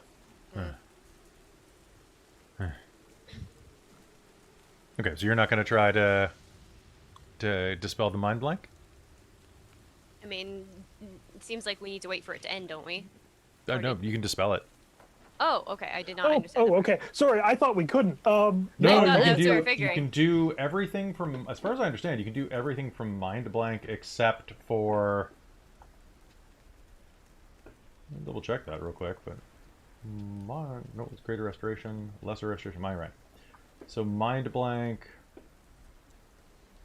So it prevents any spell from affecting them, their mind. It looks like, except for mind blank. Oh, pardon me. Except for you can dispel the spell that's protecting from all of these things. So the mind blank spell is a shield. You can still, as far as I understand, dispel the shield. All right. But it's a high level spell, so. Yeah. What? So would that be Dispel Magic then? That would be a Dispel Magic, yeah. Okay. And assuming it's above 3rd level, it would be DC 10 plus So you're whatever looking at- spell level it is. You're looking at DC 18. Okay. It's pretty high.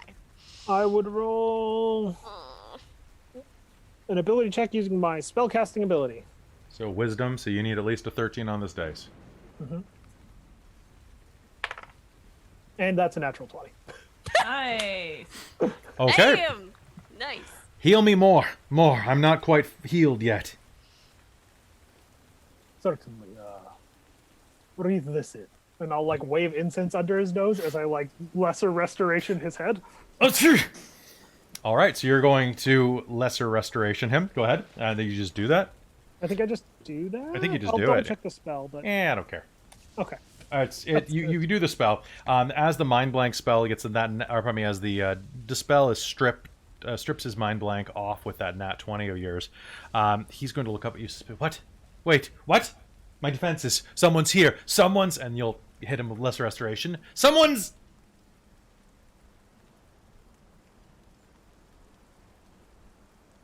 So someone coming? Oh gods, please say that's not me that smells that bad. Would you prefer we lie? At times. It's you. I'm not lying this time. It's really you. Hell of the forest. Gather your things and horses and follow me. And help stand up and walk off into the forest. Alrighty. That seems... I Do will not- hurry after him. Do not tarry! I don't tarry, I cruise. Alright, so you cruise behind him. You could Terry cruise behind him, in which case you just flex and music plays. No, brother. Muscles, Taurus. muscles, muscles, Well, muscles. that's non-collar. Soul Caller.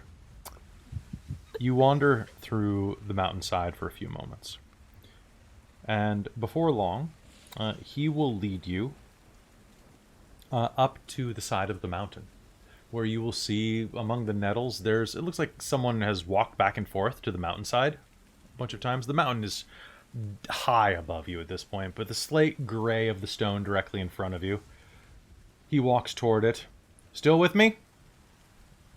Yeah. Good. Yes. Come, and he will walk directly into the stone. Alright. I will walk directly into the stone. All right. The world is going to shimmer around you, and just one moment, because I don't need combat music. Or do I? Oh, that'd be a real dickish wizard who had like pass through stone cast instead of it being an illusion. That would be I pretty mean, good. she's gonna put her hand out in front first, just to be sure. Like, she's not Oh, that yeah. much. She's not an idiot. No, Don Collar's not going to trust that hard. He insulted her food after all. So I let's trust him. say... If someone's gonna walk first into this rock wall, it's gonna be Brother Karas. That's true. So just one moment while I find the right track. We're doing so well, guys. So well. Rap battle. No. That's a fun one. It's a fun song. What are you? Hold on. Let's see if this is any good. Nope, that's not good. We'll just go with the old Wizard's Tower. That sounds like a great one. Wizard's Hobble. You are going to walk inside and immediately be met by warmth and the sound of distant music playing. You are standing inside of a mansion. And the ground is lush beneath you with exotic rugs. The air is scented with peppery spices. Candelabras will ignite the second that you enter the room. And as he wanders through, he'll say, "Leave the horses in the main entryway. Come. We can do better than that rabbit."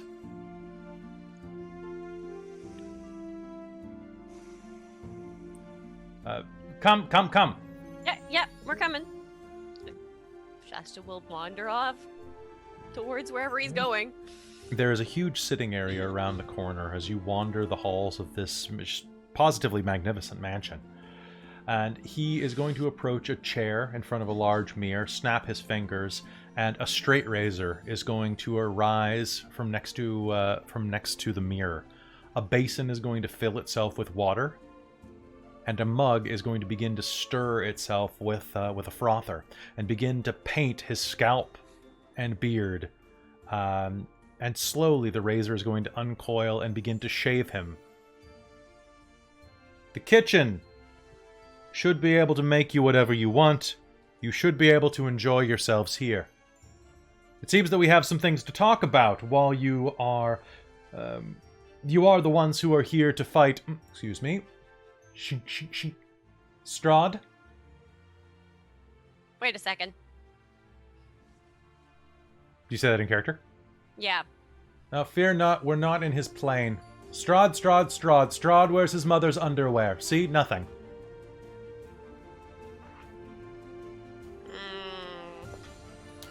You'll have to forgive our caution on that one. Oh, that pale-skinned, whiny emo boy isn't going to do anything to us here. I'd like to see him try. Oh, one moment.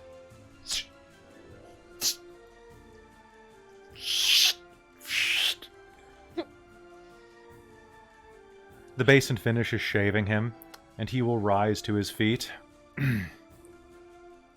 I've been an awful host, and a bad... well, a bit of a lout, or a bit of an idiot, he'll say, turning to Arabelle. And then he'll snap his fingers, and his robes are going to vanish, replaced by a much nicer, newer set, as if they just unroll from the top and replace themselves. Now, standing in front of you is not a madman, but a mage, a wizard.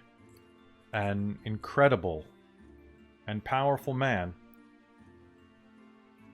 His head is shaved to a mirror sheen, earrings dangle from both of his ears. A large gem, red and ringed by gold, lies in the center of his chest, and a goatee and mustache points down at it, perfectly trimmed. The mustache hanging about 1.5 inches off of either of his cheeks. You're welcome to my mansion, welcome to my hovel. Welcome. I suppose I should get your names. I'll go first. Mordenkainen.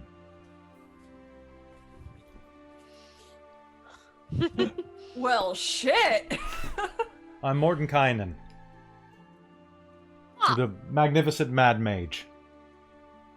Or whatever they call me. Oh. Do I recognize his name? You have no freaking clue. You guys are from Elos. You have no idea. I know! Who? Mordenkainen. Actually, you know what? Make me a history roll with disadvantage. He's been to Elos. He gets around. Absolutely. With disadvantage, huh? What'd you get? Guess what I rolled? 2 20s? No. I rolled a 1. Oh, That's you mean... 3. I want to see if Dawn Caller's ever heard of You a mean crazy Edagon? mage. The only mad mage I know of is Edagon the Wise. The Wise? The what? That man is many things, I'll have you know, but Wise is not one of them. The man owes me almost 500 platinum pieces for a... Edagon. So you're from Elos. Backwater world if I've ever seen one, but alright. Seems like it's only half finished half the time. The other half of the time, not even that finished. What a generic, fantastical world. Nothing flavorful about it at all, although apparently it's become more specific as time's gone on. Would you roll, Christine? I rolled a 4. A 4? You have no No, idea. 7. Now, if you said someone of actual talent, like, where is Dalamar? Or where is Elminster? Who? Yeah, at least they're getting who's too. I'm an archmage. I travel the multiverse, trying to do what I can to restore power to the underdogs. In this case, anyone besides Pasty Boy. And you are? Besides Elosians. I am Shasta Denmora. I am Brother Constantius Carus, and I wish to hear more of this multiverse. I'm rather curious too, but All right. Uncolor's gonna kind of shrug and think, well, the last guy who was that Strahd pretended to be didn't insult Strahd that way, and he seems too stuck up to insult himself that way. Yeah, he's probably legit. Dawn Caller. She'll just kind of wave. Dawn Caller. Good. I feel like we're getting on to a good footing here, finally. And she's gonna head towards the kitchen. I- That you pointed out. Because, I'm gonna- goddamn, she's taking advantage of food. Bring back something good. I'm gonna elbow Zan, because, like, everyone else has introduced themselves. Like,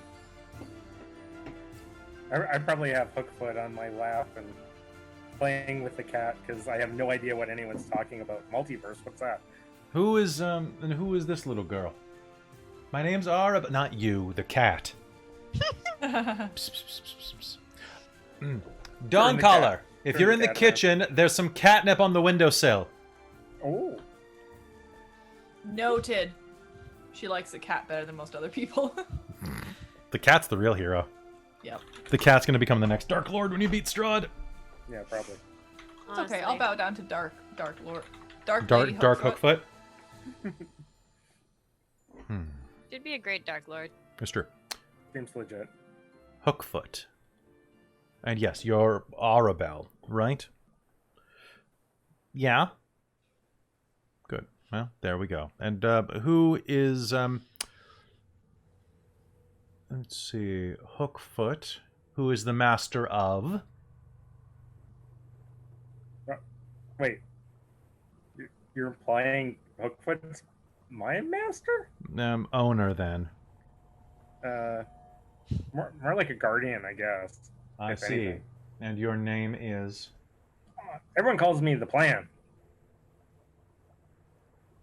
Because what do they call you behind your back?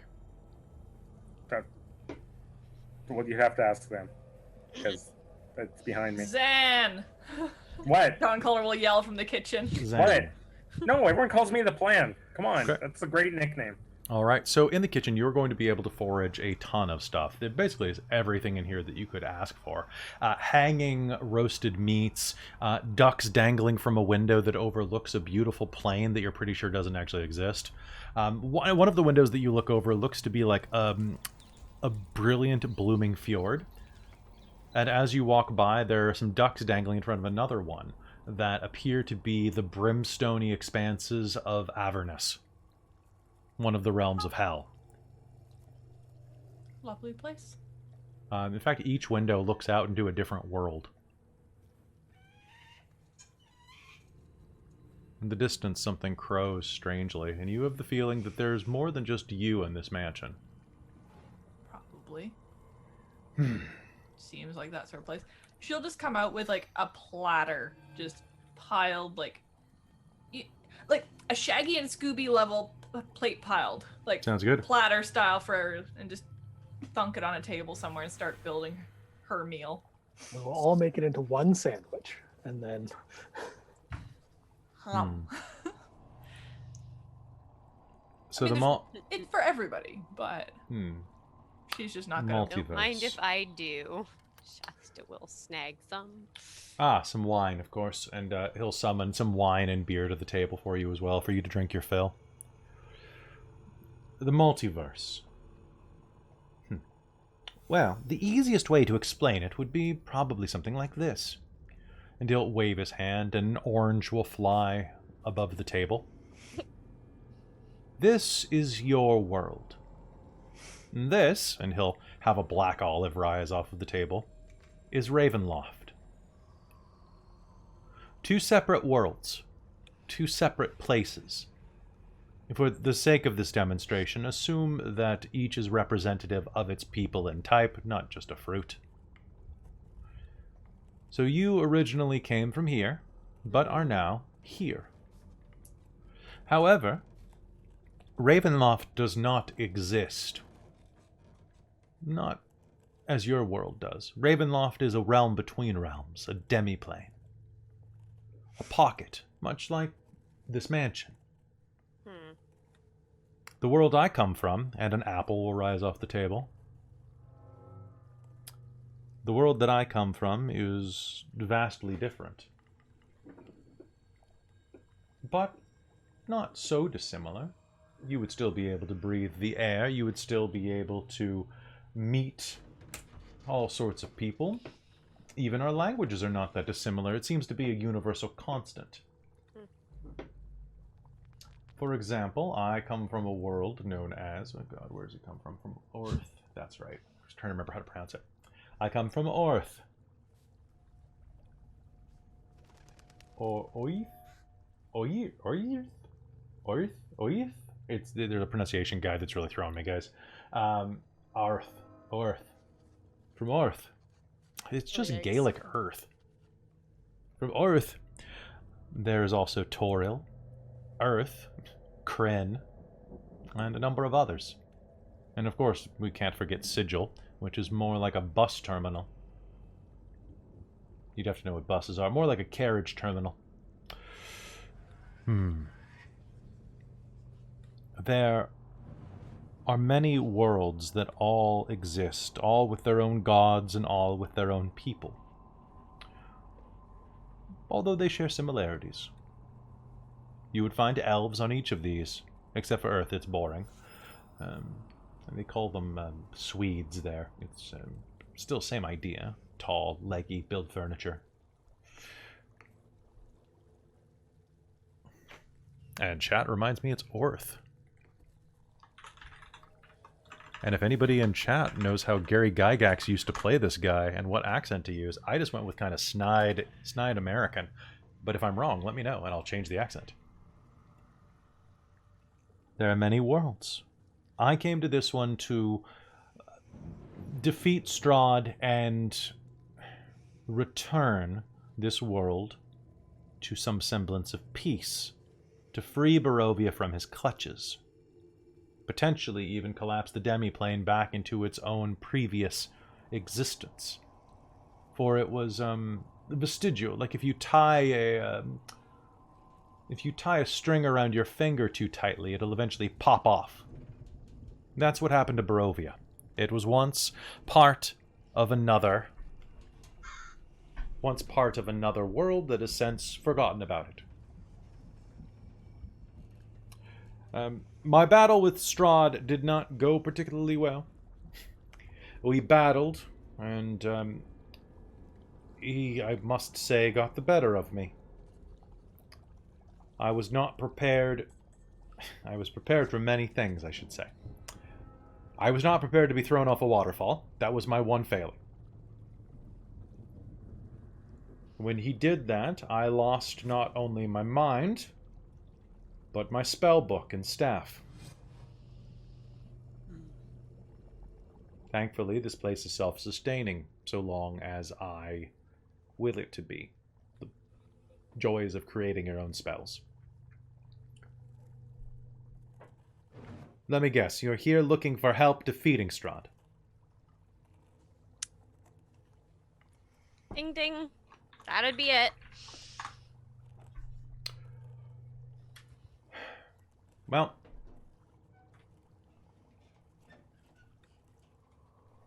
I don't think that I can help you in my current state. I don't have my spell book. I don't have my staff.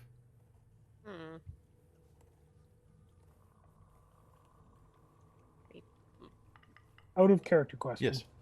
Shasta, are you carrying the book we nicked from the Baronet? Did we snag it off him and like You just... did. Yes. Okay. Yeah. Stole it without saying anything, I think. No. Yeah.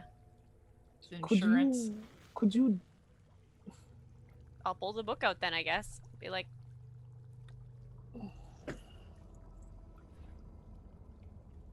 So it's an old ratty tome with Yeah. it looks like it's been on a shelf for quite some time. And as he looks down at it, he'll take it if you offer. Yeah. And he will blow across the cover, and it will suddenly turn into a gilded text with blue binding. Whoa. All right, I'm half useless. Well, this will make getting home much easier. Where did you find it? In the hands of a would-be wizard who desperately wanted out of here. Let me guess. And he'll flip through.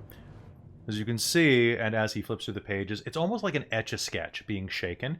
There's all sorts of diagrams and scribbles that will start to dissolve into real magical formula. I cast illusory script on this book before I went into my battle, just in case. I didn't get the entire thing. Some of the teleportation circles and annotations about Ravenloft remained. Yeah, he was messing with those. He may have been murdering his maids.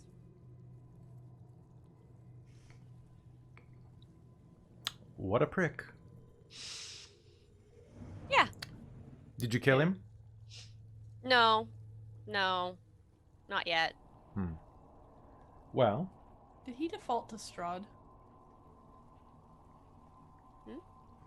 who? I've forgotten. Didn't he go? Did he get No, killed or I think he taken, was or- hidden. So it was. No, he's hiding at the inn still. You guys paid for a room Oh, for him. right. Okay. So he's hiding out there until you can get him out.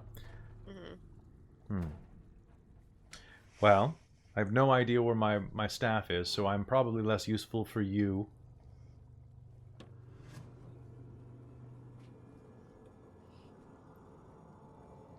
However, I'm still recovering, and I'll need to find my staff. Mhm.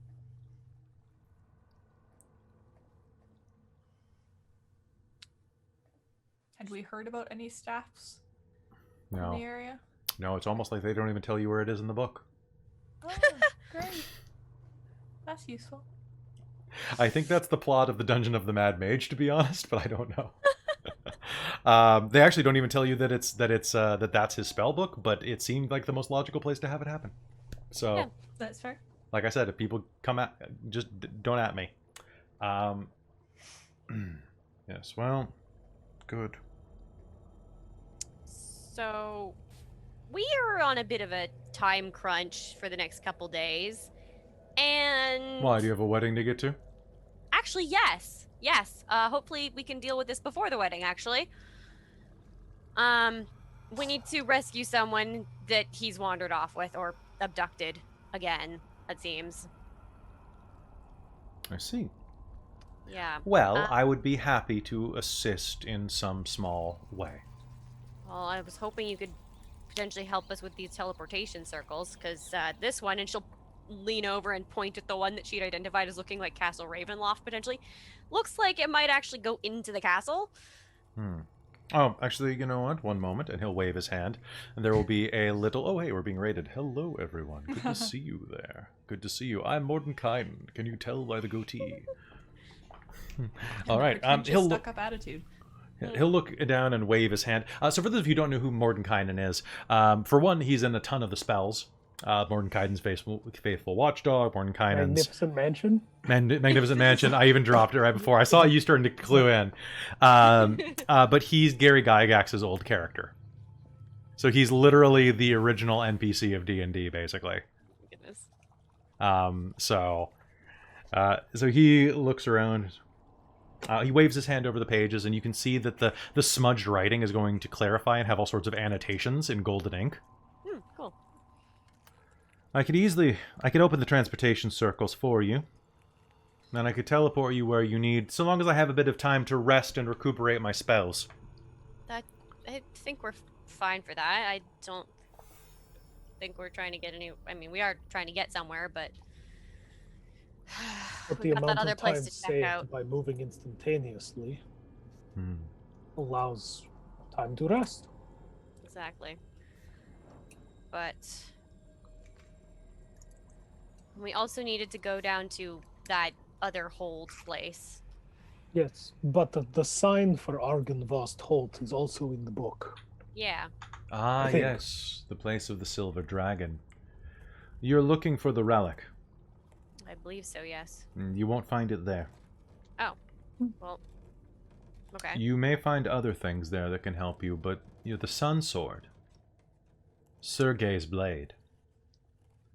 My research has told me that Sergei's blade dwells with his body. For Strahd cannot move it. He cannot touch it. He cannot bear to be next to it. And so it waits with his body in the crypts beneath Ravenloft. Right. However, Argynvost Holt has a number of secrets.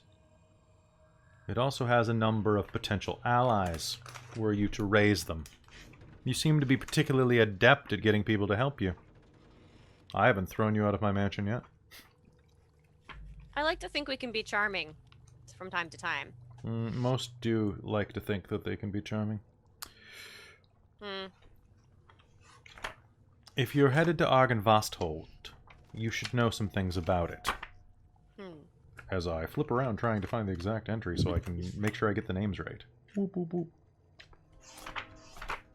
The Lands of Barovia. No, I don't need it. I need Argynvost Holt, which is under section 7. Okay, 129. Cool.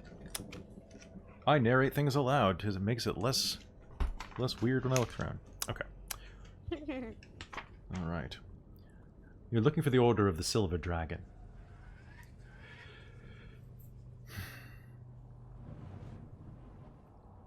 It was an order that was sworn to defend this land. However,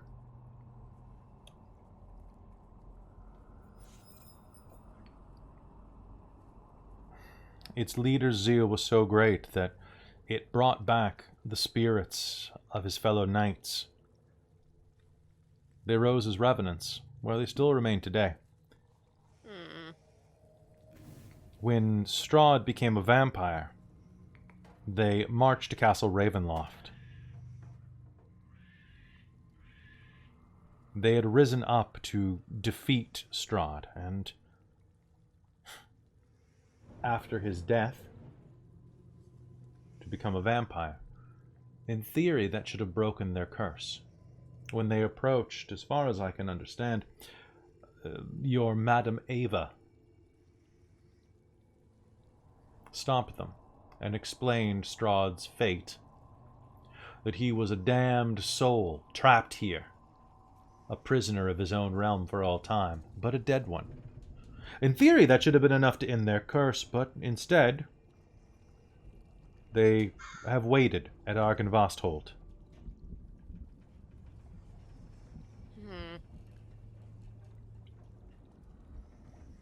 I would go carefully. Rumor has it that the Order of the Silver Dragon, the Revenants, the walking putrescences, still do what they can to make Strahd's existence more painful. They murder those who would ease his suffering, those who would dethrone him, those who would kill him. Counterintuitive. That they want him to suffer. Still, Right. perhaps you can go find Vladimir, the former head. He should still be dwelling inside and brooding in the ruins of Argynvost Holt. Maybe you can convince him to lead a final charge against Strahd and lay the devil to rest for good. There may be many powerful items there as well.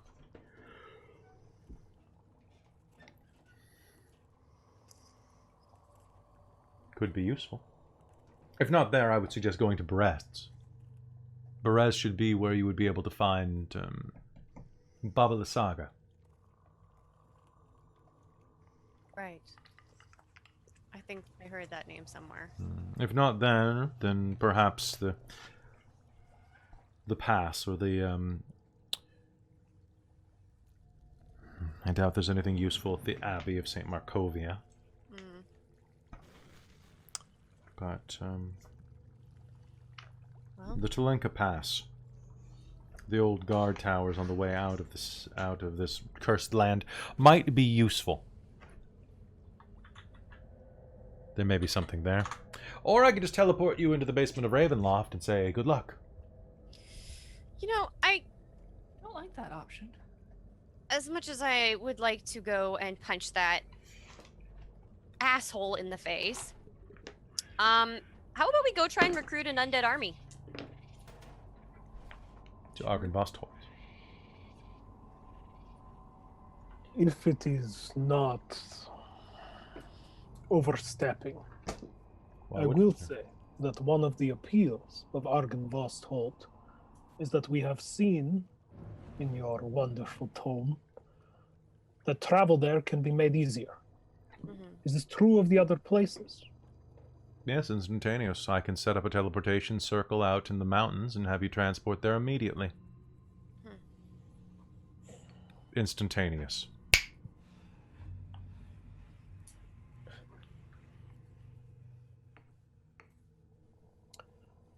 Well, we have, and I look at everyone else for confirmation, 3 days? 3.5? Maybe 4? 4 days. I saw a sign in the fire.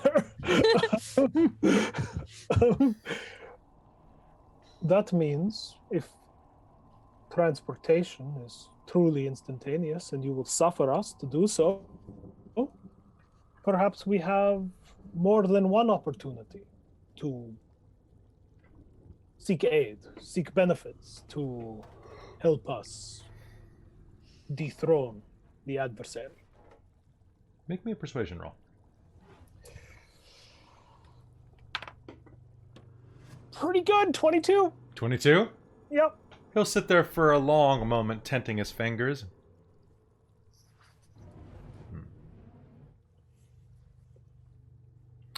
I will not go traveling with you. But you brought my spellbook back to me. Should you find my staff and return it to me, I would be greatly appreciative. But I will aid you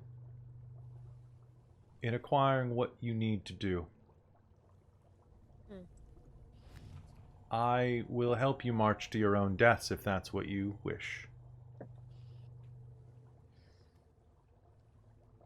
If you find my staff, perhaps we can talk about me helping you against Strahd more directly.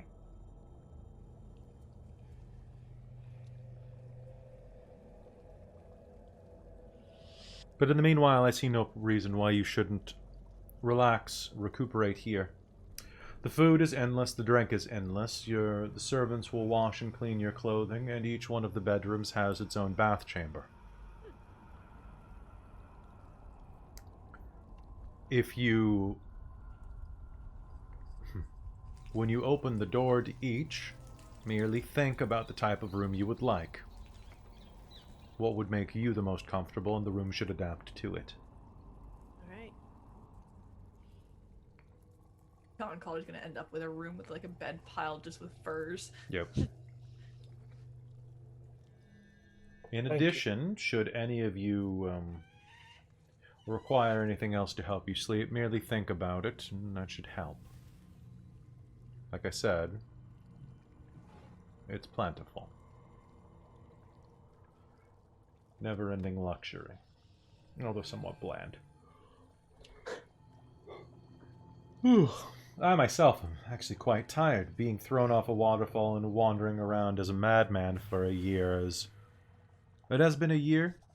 The stars looked like a year. In a year? How long has it been? About a year since he was thrown off. Okay. Yeah, it has been a year. My thought was that it had been actually quite a bit longer, but it was like it was shorter than that since the villagers tried to go and stop Strahd, and that's when Donovan's son was killed. Oh, okay. But it's been, the Mad Mage has been, according to this, at least a year. If I've said different numbers previously, then blame me or the book. Just flip a coin. No, whatever. It was just I'm here. I don't know that you actually said it. It was just that kind of the feeling of the setting that I had from it. But An indiscriminate amount of time, minimum a year.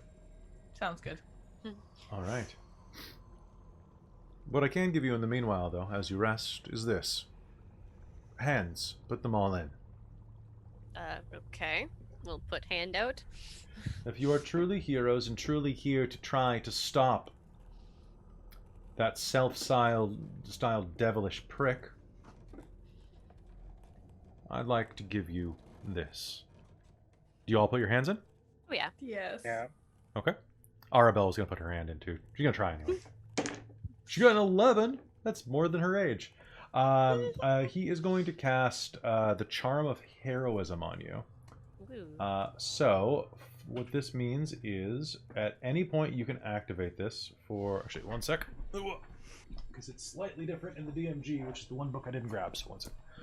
It's Charm of Heroism, and when I Google it, it takes me to a potion. Oh wait, does it just say... Check the DM... Chapter 7. There we go. Blessing of Heroism. Charm of Heroism. Allows you to give yourself the benefit of a potion of heroism as an... Oh, thank you. Okay. So you can do this once. That's why. So for 1 hour after activating this, you gain 10 temporary hit points. And for the same duration, you are under the effects of a Bless spell. So Bless means that you are... plus 1d4 to attack rolls and saving throws. So that's pretty damn good. So each one of you will have that. You can activate it only once before it vanishes. Okay. Is there anything else that I can do for you? I have a question. Mm-hmm. Now, you were talking about the multiverse with the fruit example. The flying orange, the flying apple. I suppose grapes could have been useful as well, given the branching. Yes, go on. At this point, I'm probably eating the orange. Now, do the gods live... If an orange is here, do the gods exist on the orange, or do they exist on a separate piece of fruit attached to the orange in some way? I suppose in that case, the fruit metaphor seems to have fallen through. Perhaps better to say that guests at a dinner table at a buffet all have their own arrangement of foods. The orange would exist on the plate, but the god would be the one eating off of that plate. Or the gods would be the one eating off of that plate. But then again, if you have multiple gods, I suppose that does kind of make it a little more complex. Maybe it's more like a supermarket. The gods all share the same orange. Well, the orange gods do. The apple gods shared their own. Although yours is a strange case because your gods don't originate from your world, do they? I seem to remember Edagon saying something about that your god showed up a few millennia ago after the old ones died. I frankly don't know much about that. Where did they come from, though? Oh, well, some bard will probably find that particularly relevant to some saga in the future. Probably the third most generic one. I don't know. I guess, put another way, is there a way for someone, forgive me, on the orange to step out into the space where the diner sits, to talk directly to the diner, rather than mediated? You just want to talk to your god directly? I would like to explore the possibility of that. Isn't that why you're just supposed to learn how to pray harder? It is helpful. Don't you get messages from in the fire, though? I do, but imagine if I could be in the fire as well. You're welcome to hop into the fireplace right now. I meant it in a more metaphorical orange? way, but I appreciate your offer. I can't send you to meet your god except for one way. And it's not impossible to come back, but just less pleasant. Although you'd probably want to talk to a high cleric about that rather than a mage. That's not to say that you couldn't meet a god. There are a number of places where they go and slum among the breathers. I remember there's one world, my friend Dalamar comes from a world where the gods, for quite some time, during their first 4 ages at least, spent a significant amount of time in human form, going amongst people. There was one of their gods, the big dragony one, spent tons of time dressed like a little old wizard. Fizzlebro or Flashbang, something like that. A lot of gods do it. You might have already drank with one. One of your party members might even be a god. Probably the cat. Probably the cat. It's usually the cat. It would be a goddess. It's a non-gender designator. Well, I'm just saying that Hookfoot would probably... Never mind. I'm gonna go get a bath. Enjoy the mansion.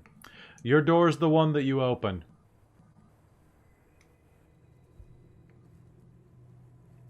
He's going to be thinking about that one for a while.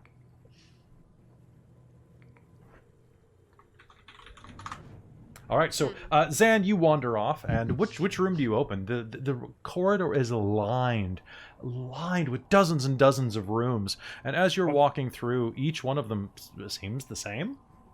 Well, I'm gonna open the one with the cat flap in it. Sure, there's one with the cat flap. You glance down for a cat flap, and it is the 19th door. Oh, perfect. And it seems like the right one. As you put your hand on it, you'll see that the door has a little sign on it that says Zan's room. I think this is my room. Wait, and I'll look down at the cat flap. Oh, sorry, you didn't get a sign. There's a little sign above the cat flap that says Lady Hookfoot's room. Oh, this is our room. All right. As you open it up, do you want to describe what it will look like for everyone? It is roughly the size of... you know what? This is Mordenkainen casting the spell himself. You can't exceed 50 cubes. Screw off. Describe your room to a maximum of 100 by 100 feet. It probably just looks like a little shack with like a little bed and a little basin off to one side where a kitchen might be. And there's probably like a little rope in the place with a bunch of socks hanging from it. Okay, so it's a nice little cozy room that doesn't fit this mansion at all. But no, the moment you go in, you're suddenly more relaxed than you've been in weeks now.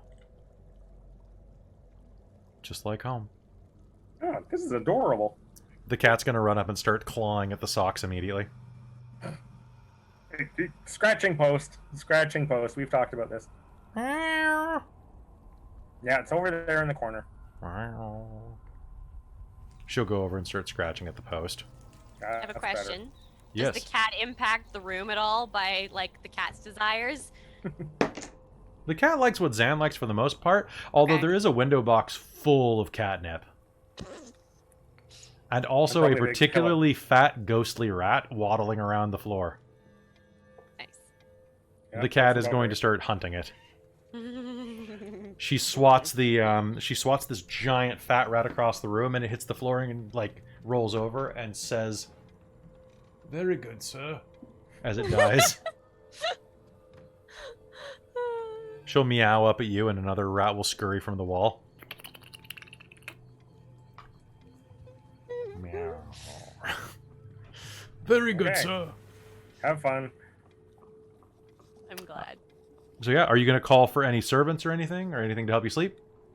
No, just go and find like probably like a very large bucket full of hot water and go. Yeah, and there's have one a right long there. bath and throw all my clothes out in the hallway. Okay. A ghostly butler will be standing in the hallway when you open the door. Yes, sir. And he will take the hamper and head off with it. Oh, this place is awesome. Yeah, it's pretty awesome. Has up And to I'll spend the next 100 hour servants. Rubbing behind my ears. All right, so you'll hear a brief knock at the door, not an intrusive one, but just one that with a woman's voice saying, "Excuse me, Mr. Zan, do you need someone to wash your back?" Mm, maybe? Who's asking? I'm one of the scullery maids. Sure, I guess so. Okay, so your ideal woman to wash her back walks into the room. She's very ghostly. Oh. Probably She- looks like my ex-wife. She looks like your ex-wife, but she's like, 50% more there than your ex-wife is. Mm. And she'll walk in. She'll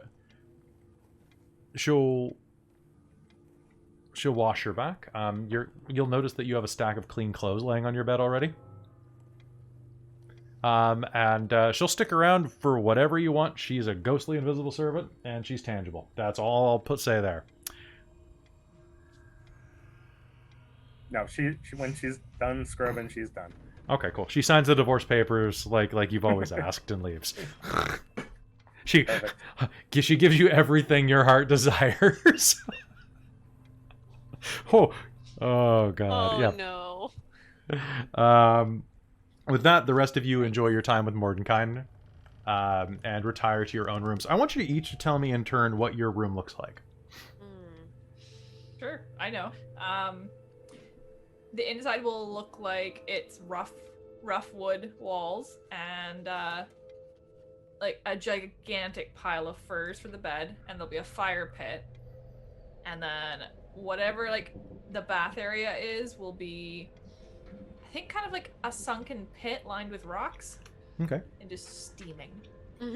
All right. So yeah. Like absolutely ideal kind of, actually walls half rock, half wood, so maybe built into a cave with a natural hot spring, and like the ideal place a Goliath tribe person could find to build All right, cool. a luxurious home. There is even, to make you feel more at home, a spectral monkey bathing next to you. Cool. Very well, sir.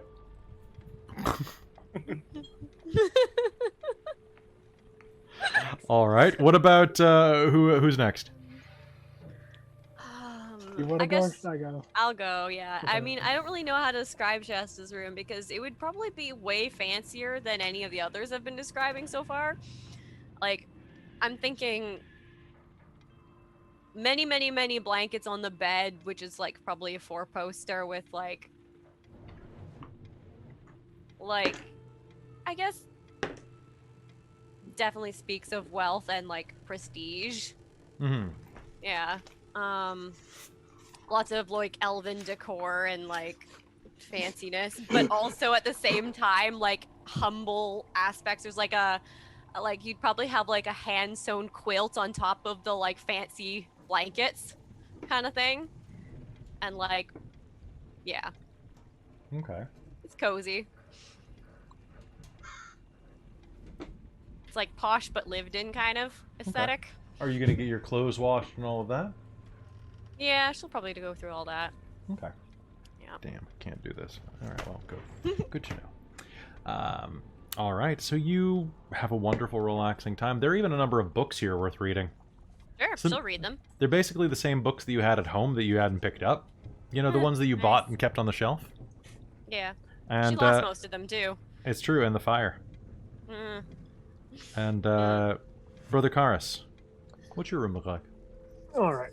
Desire tempered by expectation, and the expectation being that everything is fancier because we've walked into this mansion and it's quite fancy. So I imagine whatever he wants is colored by that anticipated aspect. Mhm. So, talking big central, like open ringed fire pit with like stone sidings. I can't remember what they're actually called, but Roman baths had this thing where tiled floors had steam pipes under them, so they're heated. Nice. Nice. Which feeds directly into a hot water bath, a bed that is simple in appearance but aggressively comfortable. Mhm. Like the kind of thing where, like, okay, I'm gonna flex a little bit. I recently bought some very nice sheets, and the difference between very nice sheets and the IKEA sheets I had before, you touch them and you're just like, ah, Yes. nice. But they can still be like plain white linen, but actual linen. Like right? like they have a thread count above 10. Oh yeah, and books and like a quiet desk, next to the fire pit, some sort of not quite a pew, but like a stone bench for contemplation. Okay. And like a nice view out the back. that kind of Yeah. looks out onto like something. The room Maybe. is like 23.5 degrees. Celsius, I'm assuming. Yeah, sorry. Yes. Because Americans are just like, what the hell? That's my gut reaction as the Yankee here. It's just like, why would you do this? All right, so yeah, you guys will have a relaxing time. Go ahead and long rest, and you will replenish all of your spells and all of your hit points, and we'll actually have a particularly relaxing night. Not quite as relaxing as Brother Karos' previous night, but still good. Actually, this might be better because he actually gets to sleep. Do I have to roll my Yes, you do. nightmares? Yes, you Yay. do. I mean, mostly this will be for flavor because I didn't actually have to heal or expend anything. So other go ahead than, and like, roll 2 that. points, but oh, good. I think I succeeded that. Oh, did you? Okay. Yeah, yes. It's a DC 10, so it's not that hard to pass. So that's a DC. That's 11 to not have nightmares. Yay! Or if she has nightmares, at least they don't screw with her too much. Sounds good. Amy, check the chat.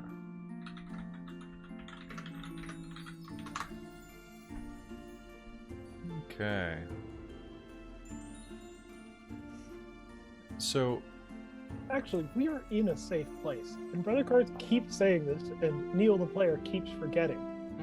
If there's an opportunity, I turned you off. What are you I doing? should try and cast the spell that fixes Shasta before we have a sleep. Because I have that spell. I don't remember what it is, but I can, whatever the priest casts to remove the afflictions. I remember. at Oh, the remove time curse. That spell. Yeah. Yeah. I have remove curse. Why don't, Brother Carus would remember this because he talks about it all the time, but I always Okay. forget when a warm bed is in front of me.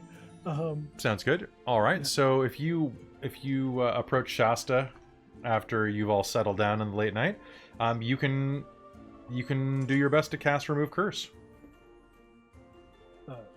Provided that you would like to be free of your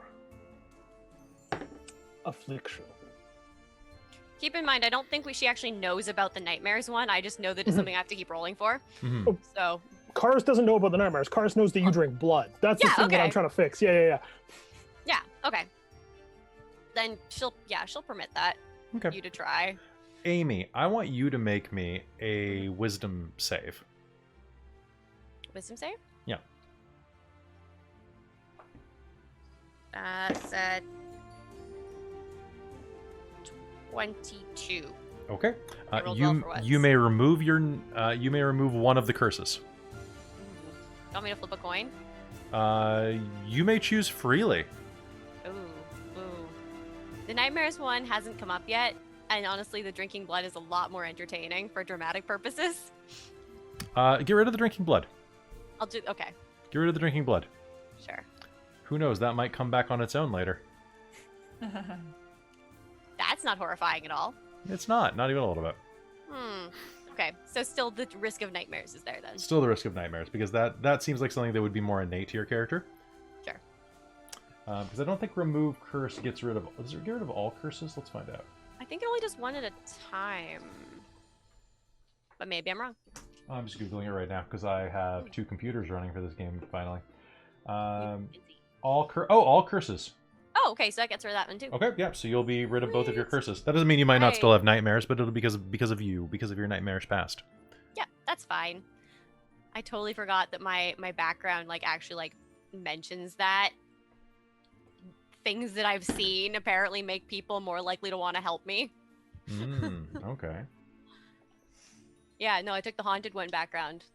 So they can see that you have faced unimaginable horror and that you are no stranger to darkness. Though they might fear you, commoners will extend every courtesy and do their utmost to help you. Unless you've shown yourself to be a danger to them, they will even take up arms to fight alongside you should you find yourself facing an enemy alone.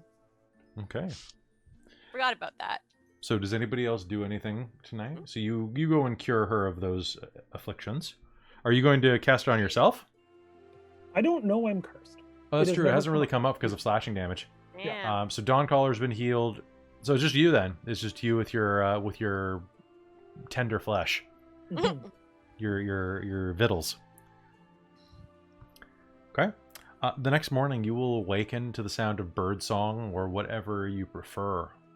The Mordenkainen's magnificent alarm clock, whatever it is. Illustrious alarm clock, probably. A few minutes later, you will be sat down at a sumptuous breakfast with mimosas and all manner of bread and toast and sourdough and pumpernickel and even some Wonder Bread that was brought in because, god damn it, if this is a multiverse, it's going to have multiple things. Actually, you know what? There's going to be a loaf of Wonder Bread with actually Wonder Bread printed on the side of it. I didn't know what you'd expect, but our mutual acquaintance, well, Edagon from your world got me hooked on the stuff once. Strange. It's like eating sugar in bread form, but it's not a pastry, but it should be. It's strange. He also wouldn't stop talking about this thing called Texas toast. I have no idea. What is one of those? I don't know what that is. Maybe it was Tax's toast. I'm not sure. Man, made very little sense. Oh well. You have a wonderful breakfast. Now that he's more himself, Mordenkainen listens more than he speaks. He keeps an eye on you and occasionally will quip in with a little remark or a little factoid. He monitors you carefully. He definitely is still not 100% sure of you, and seems like someone who has adventured long enough that he is concerned that the adventurous spirit inside of you may lead to the potential for betrayal. You get that sense. You don't even have to roll for it. And at the end of the meal, he'll say, well, now that that's done, Argynvostholt or Ravenloft? I think Argynvostholt, yeah? First? I agree. Going to Ravenloft until we have to. Yeah. Well. Don't want to let him know that we have a back door in, so to speak. Till we're ready. I only have 2 places inside of Ravenloft that I can transport you to. You may want to save those for the last moment, or at least one of them. Okay. Good. Well, then as soon as you're ready, come with me. I mean, Pick up my stuff. John Collar will stand go up and Yes. strap on the armor. pull her No furs time on like and the present. Okay, so he will lead you out the front door of the manor. Once again, you'll find yourself quickly standing under the stormy skies and the mountains.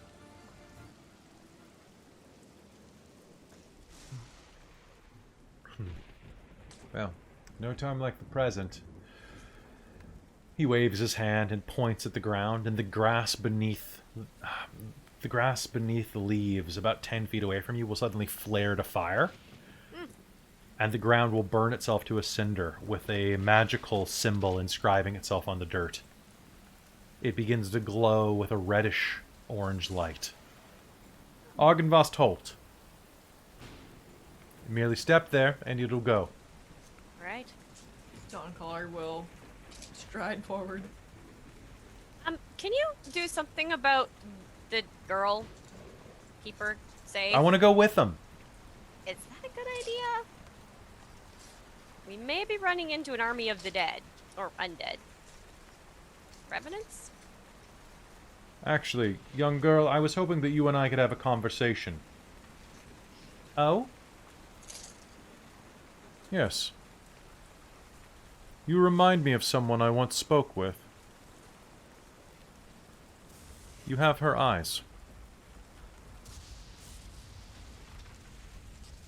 Stay with me for a little while. Keep an old man company and, sweet rolls.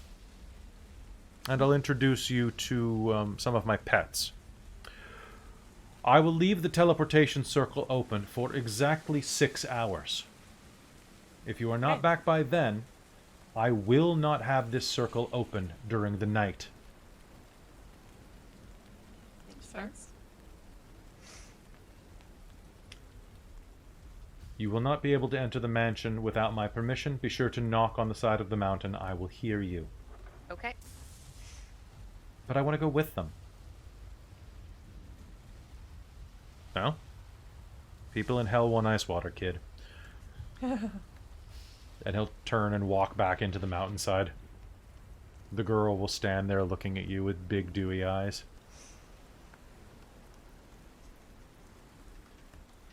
Maybe next time. Con him into teaching you magic. Always Yeah. Make me a persuasion roll on that one. That's a good one.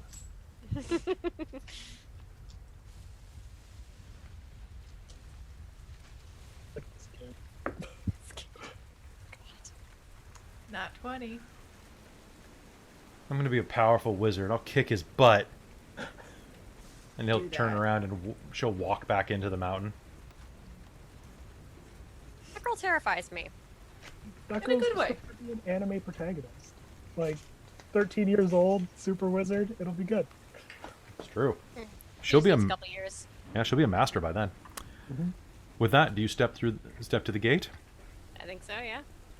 Lightning crackles overhead, and soon you find yourself high above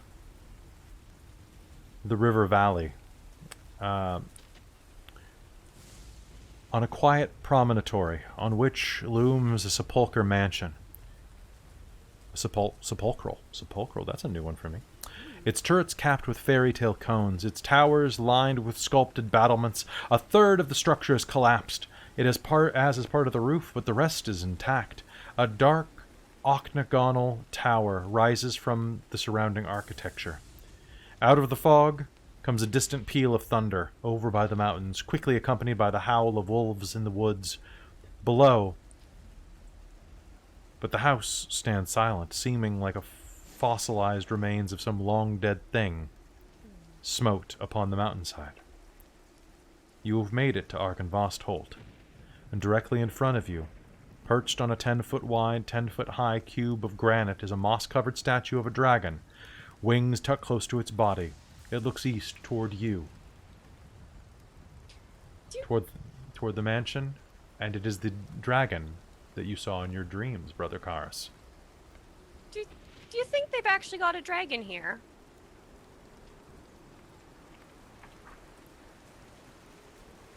Oh, I And- hope so. Okay, so...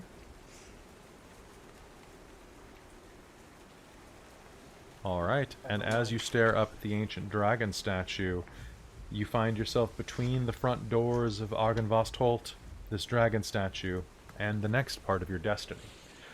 And I think I'm going to call game there tonight so we can jump right into a dungeon crawl next session. Okay. Awesome. So that'll be good. Thank you for an episode of Curse of Strahd, guys. I hope you had a bit of fun with that. Oh, solid now. Oh, it's Nightbite. Hello, Nightbite. Hello. All right. Hi. So we'll Friend. do a little more talking there. So guys, thank you so much for tuning into another episode of Curse of Strahd. I hope you had some fun watching us. I'm trying to kind of hammer the plot back together to where we can finish this game in about probably 4 or 5 sessions in kind of a triumphant finale. But this type of sandbox doesn't make that easy. Hey, I really appreciate you guys sticking around and playing. And we will see you in 2 weeks. Be sure to tune into next week on Saturday for The Secret of Hexter House as we try to wrap that chronicle off too. Or tune in on Monday with everybody else for Rime of the Frostmaiden, which is our big ongoing adventure module. Basically, when Wizards of the Coast really knocked it out of the park with that one. So we'd love to have you there. Instead of a bloodthirsty sphere, I have A bloodthirsty 7-year-old? Kinda, yeah. no. Instead, it's just goes. I just bite heads off instead. That's true. All right, so we will see you next time, everybody. Have a wonderful night, and we'll see you in 2 weeks. Bye. All right, Bye. so hey, Twitch. Hey, now it's just us. How are you doing? Hi, I've cut for YouTube. They can deal. So hey, Nightbite, good to see you there. I love you too. I'm sad that you showed up on this like the stream where we're constrained by this damn book. You should come to our other streams. Check out Rhyme. You should We check have out Rime so of the much fun on Frostmaiden. that. It's the characters are finally getting to the Pretty point where they're great. killing each other. I'm not even in that game. I just like watching it. It's a good. Yeah, Time. and I feel bad I saying vouch for that that. because I really enjoy the four of you for this game.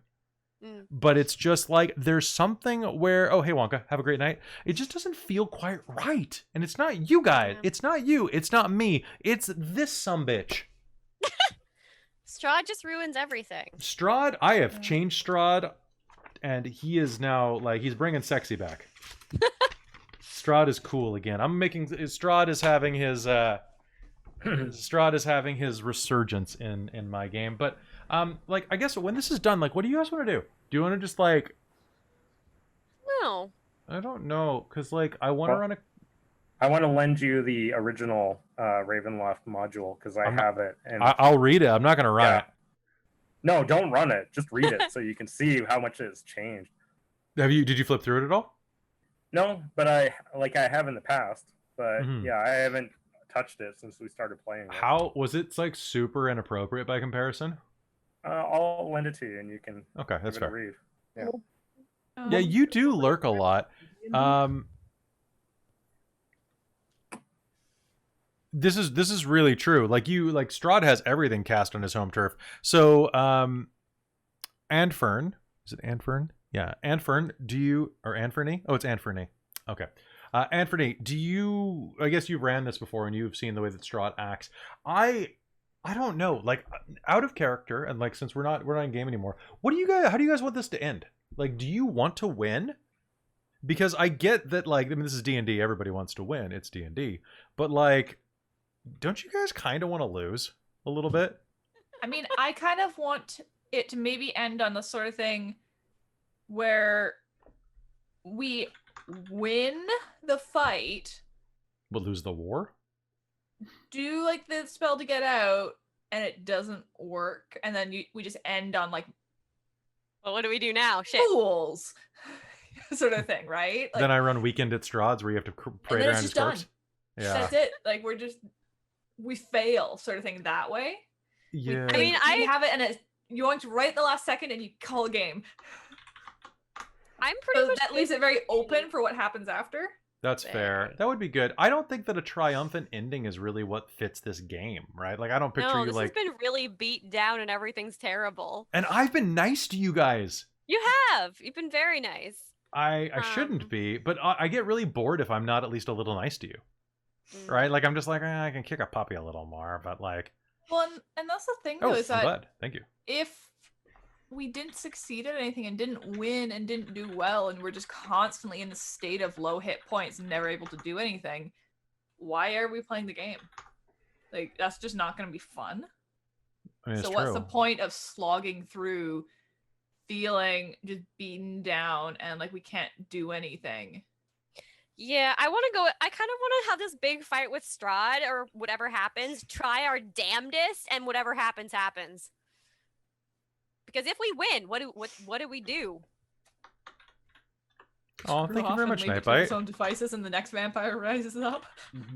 See, I guess I'm approaching from a different angle because I didn't make a fighting character, so I'm not really like, oh yeah, let's go fight him, and I'll be like, yeah, he'll kill me in 2 shots. Yeah. Mhm. I'll be like, Probably well, 3. then I could have just jumped off the cliff back there and just been done with it. So I think- I'm like, You could end up as a lieutenant. well, I don't want to run the place. No, you'll be like an enforcer for him. Why would I want to work for him? Because seems then you like can a make bit of sure a all the jerk. children are okay.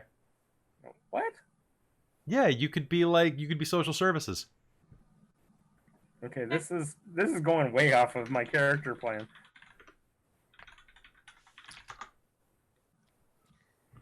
Yeah, I don't know how I'm gonna, Yeah.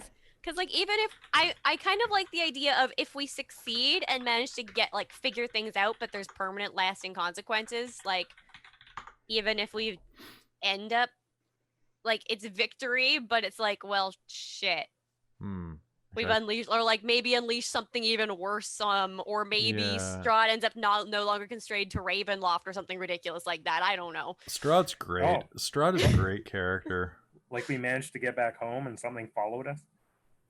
Yeah, like we managed to get Yeah. home, but we've completely broken down the barrier between us and Ravenloft or something. Oops. Ravenloft needs to be anchored to a plane so that it's not floating around. Yeah. Did we bring Ravenloft home? Is that what we're doing? Not to Elos. We've already got, I almost said Gloomhaven. What the hell was the name of my Ravenloft knockoff? Oh, Fallenmore. Yeah. Oh, yeah. Yeah. Fallenmore is the best. It's just goth. It's just Hot Topic in a swamp. God moves into Fallenmore. Hey, guy, can you please get out of my... What's the vampire's name? Ludwig? I don't remember. Lutesh? Like So long. Count Lutesh? Hey, buddy, get out of my place. Get out of my house. This is not where you go. This is where I am. I am the vampire that lives in the castle on the back of the beetle. No, this is my place now. I enjoy your Beatles. I prefer the Rolling Stones. But this is good too. God. You're stupid. Anyway, so yeah, it's been fantastic running for you guys.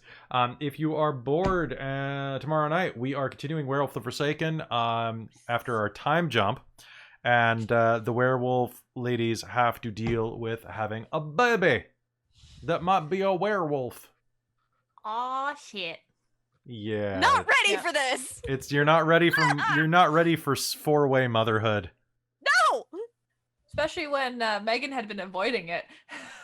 Yeah. Flat out just no. How's Kate still has to explain to her parents that why is there another, she's gonna have to be even more secretive. How is she gonna explain? Oh yes, I just ended up with a kid. Oh, just say that one of your friends had a kid. Or is that one of your friends is taking care of their sister's kid because of and then COVID? they get the oh, are you sure you don't want to have one of your own? I have so many lines response to that. It depends on who you ask. Your grandma would be like, no, that's why she never mind. I can't say that on Twitch. That's why No, her grandma would just laugh at that. No, it's the mom that's gonna be a problem. No, but the grandma would be Lord. like, that's why she goes after the ladies, dear. Yikes. Basically. Yeah. All right, guys. So that's going to be it for us tonight. I'm going to go take a nap. So, Nightbite, it's good to see you there. Wonka, it's good to see you. Everybody else in the chat. Kind of a quieter night tonight in the chat, but it was still nice to have you all there. Go have a wonderful time. And, hey, give Nightbite a sub a follow. Subs are Watch expensive. them. Yeah. Go watch them. They're great. They do They're VR awesome. stuff. It's good. We also want to do VR Mini stuff, heart. but VR stuff is expensive. Yeah. And we can either do VR stuff or we can get a PS5. I think we're getting the PS5. Right? Fair enough. Yeah. I gotta have it for God of War 2, 6, 12. I don't know what they're calling it. God of War 2021. I don't know. I need it. Dad of War. Dad of War. Son of War. Dad of War. It's gonna be Son of War at that point. It's gonna be great. Mm. It's where you're going next. I heard that you might be getting a PS5 for free soon. I don't know. Oh, you want to get a capture card? Yeah, I've been looking at getting one too. Actually, I should send you the specs for my new machine because this is a beast. Like right now, I'm streaming. Like Amy, my CPU usage right now. Guess what percentage? Mind you, my CPU percentage on the laptop while using Zoom on 4 display captures, not 5, and streaming was like 70 to 90% at any given time. Do you know what my usage percent is right now? 20%. Nope. 15. I'll give you 2 more tries. I said 15. Did you hear that? Nope. Oh. I have no idea. Well, it fluctuates between 1.5 and 2.1. Nice. It is running 45 times better than my previous system. Yes. I have been wanting you to get an upgrade for a while, and I'm glad you did. It's true. All right, so yeah, 8%. Yeah, I know. This thing is dope. Dope. All right. So I'm going to stop it here because everybody's getting tired. So I will see you guys later. Goodbye, everybody. Come see us tomorrow for Werewolf, and then Monday for Rhyme, and then Tuesday I'll probably stream Little Hope because I got it. All right. Tuesday's my birthday. Oh, yeah, Tuesday's your birthday. What are we doing for your birthday? I haven't quite figured it out. All right, Maybe let us know. We can Xbox, stream it or maybe. not. I don't care. We'll figure it out. Yeah. We'll give you Spooks. presents. All right. Oh, Bye, everybody. spooks. Many. Boo.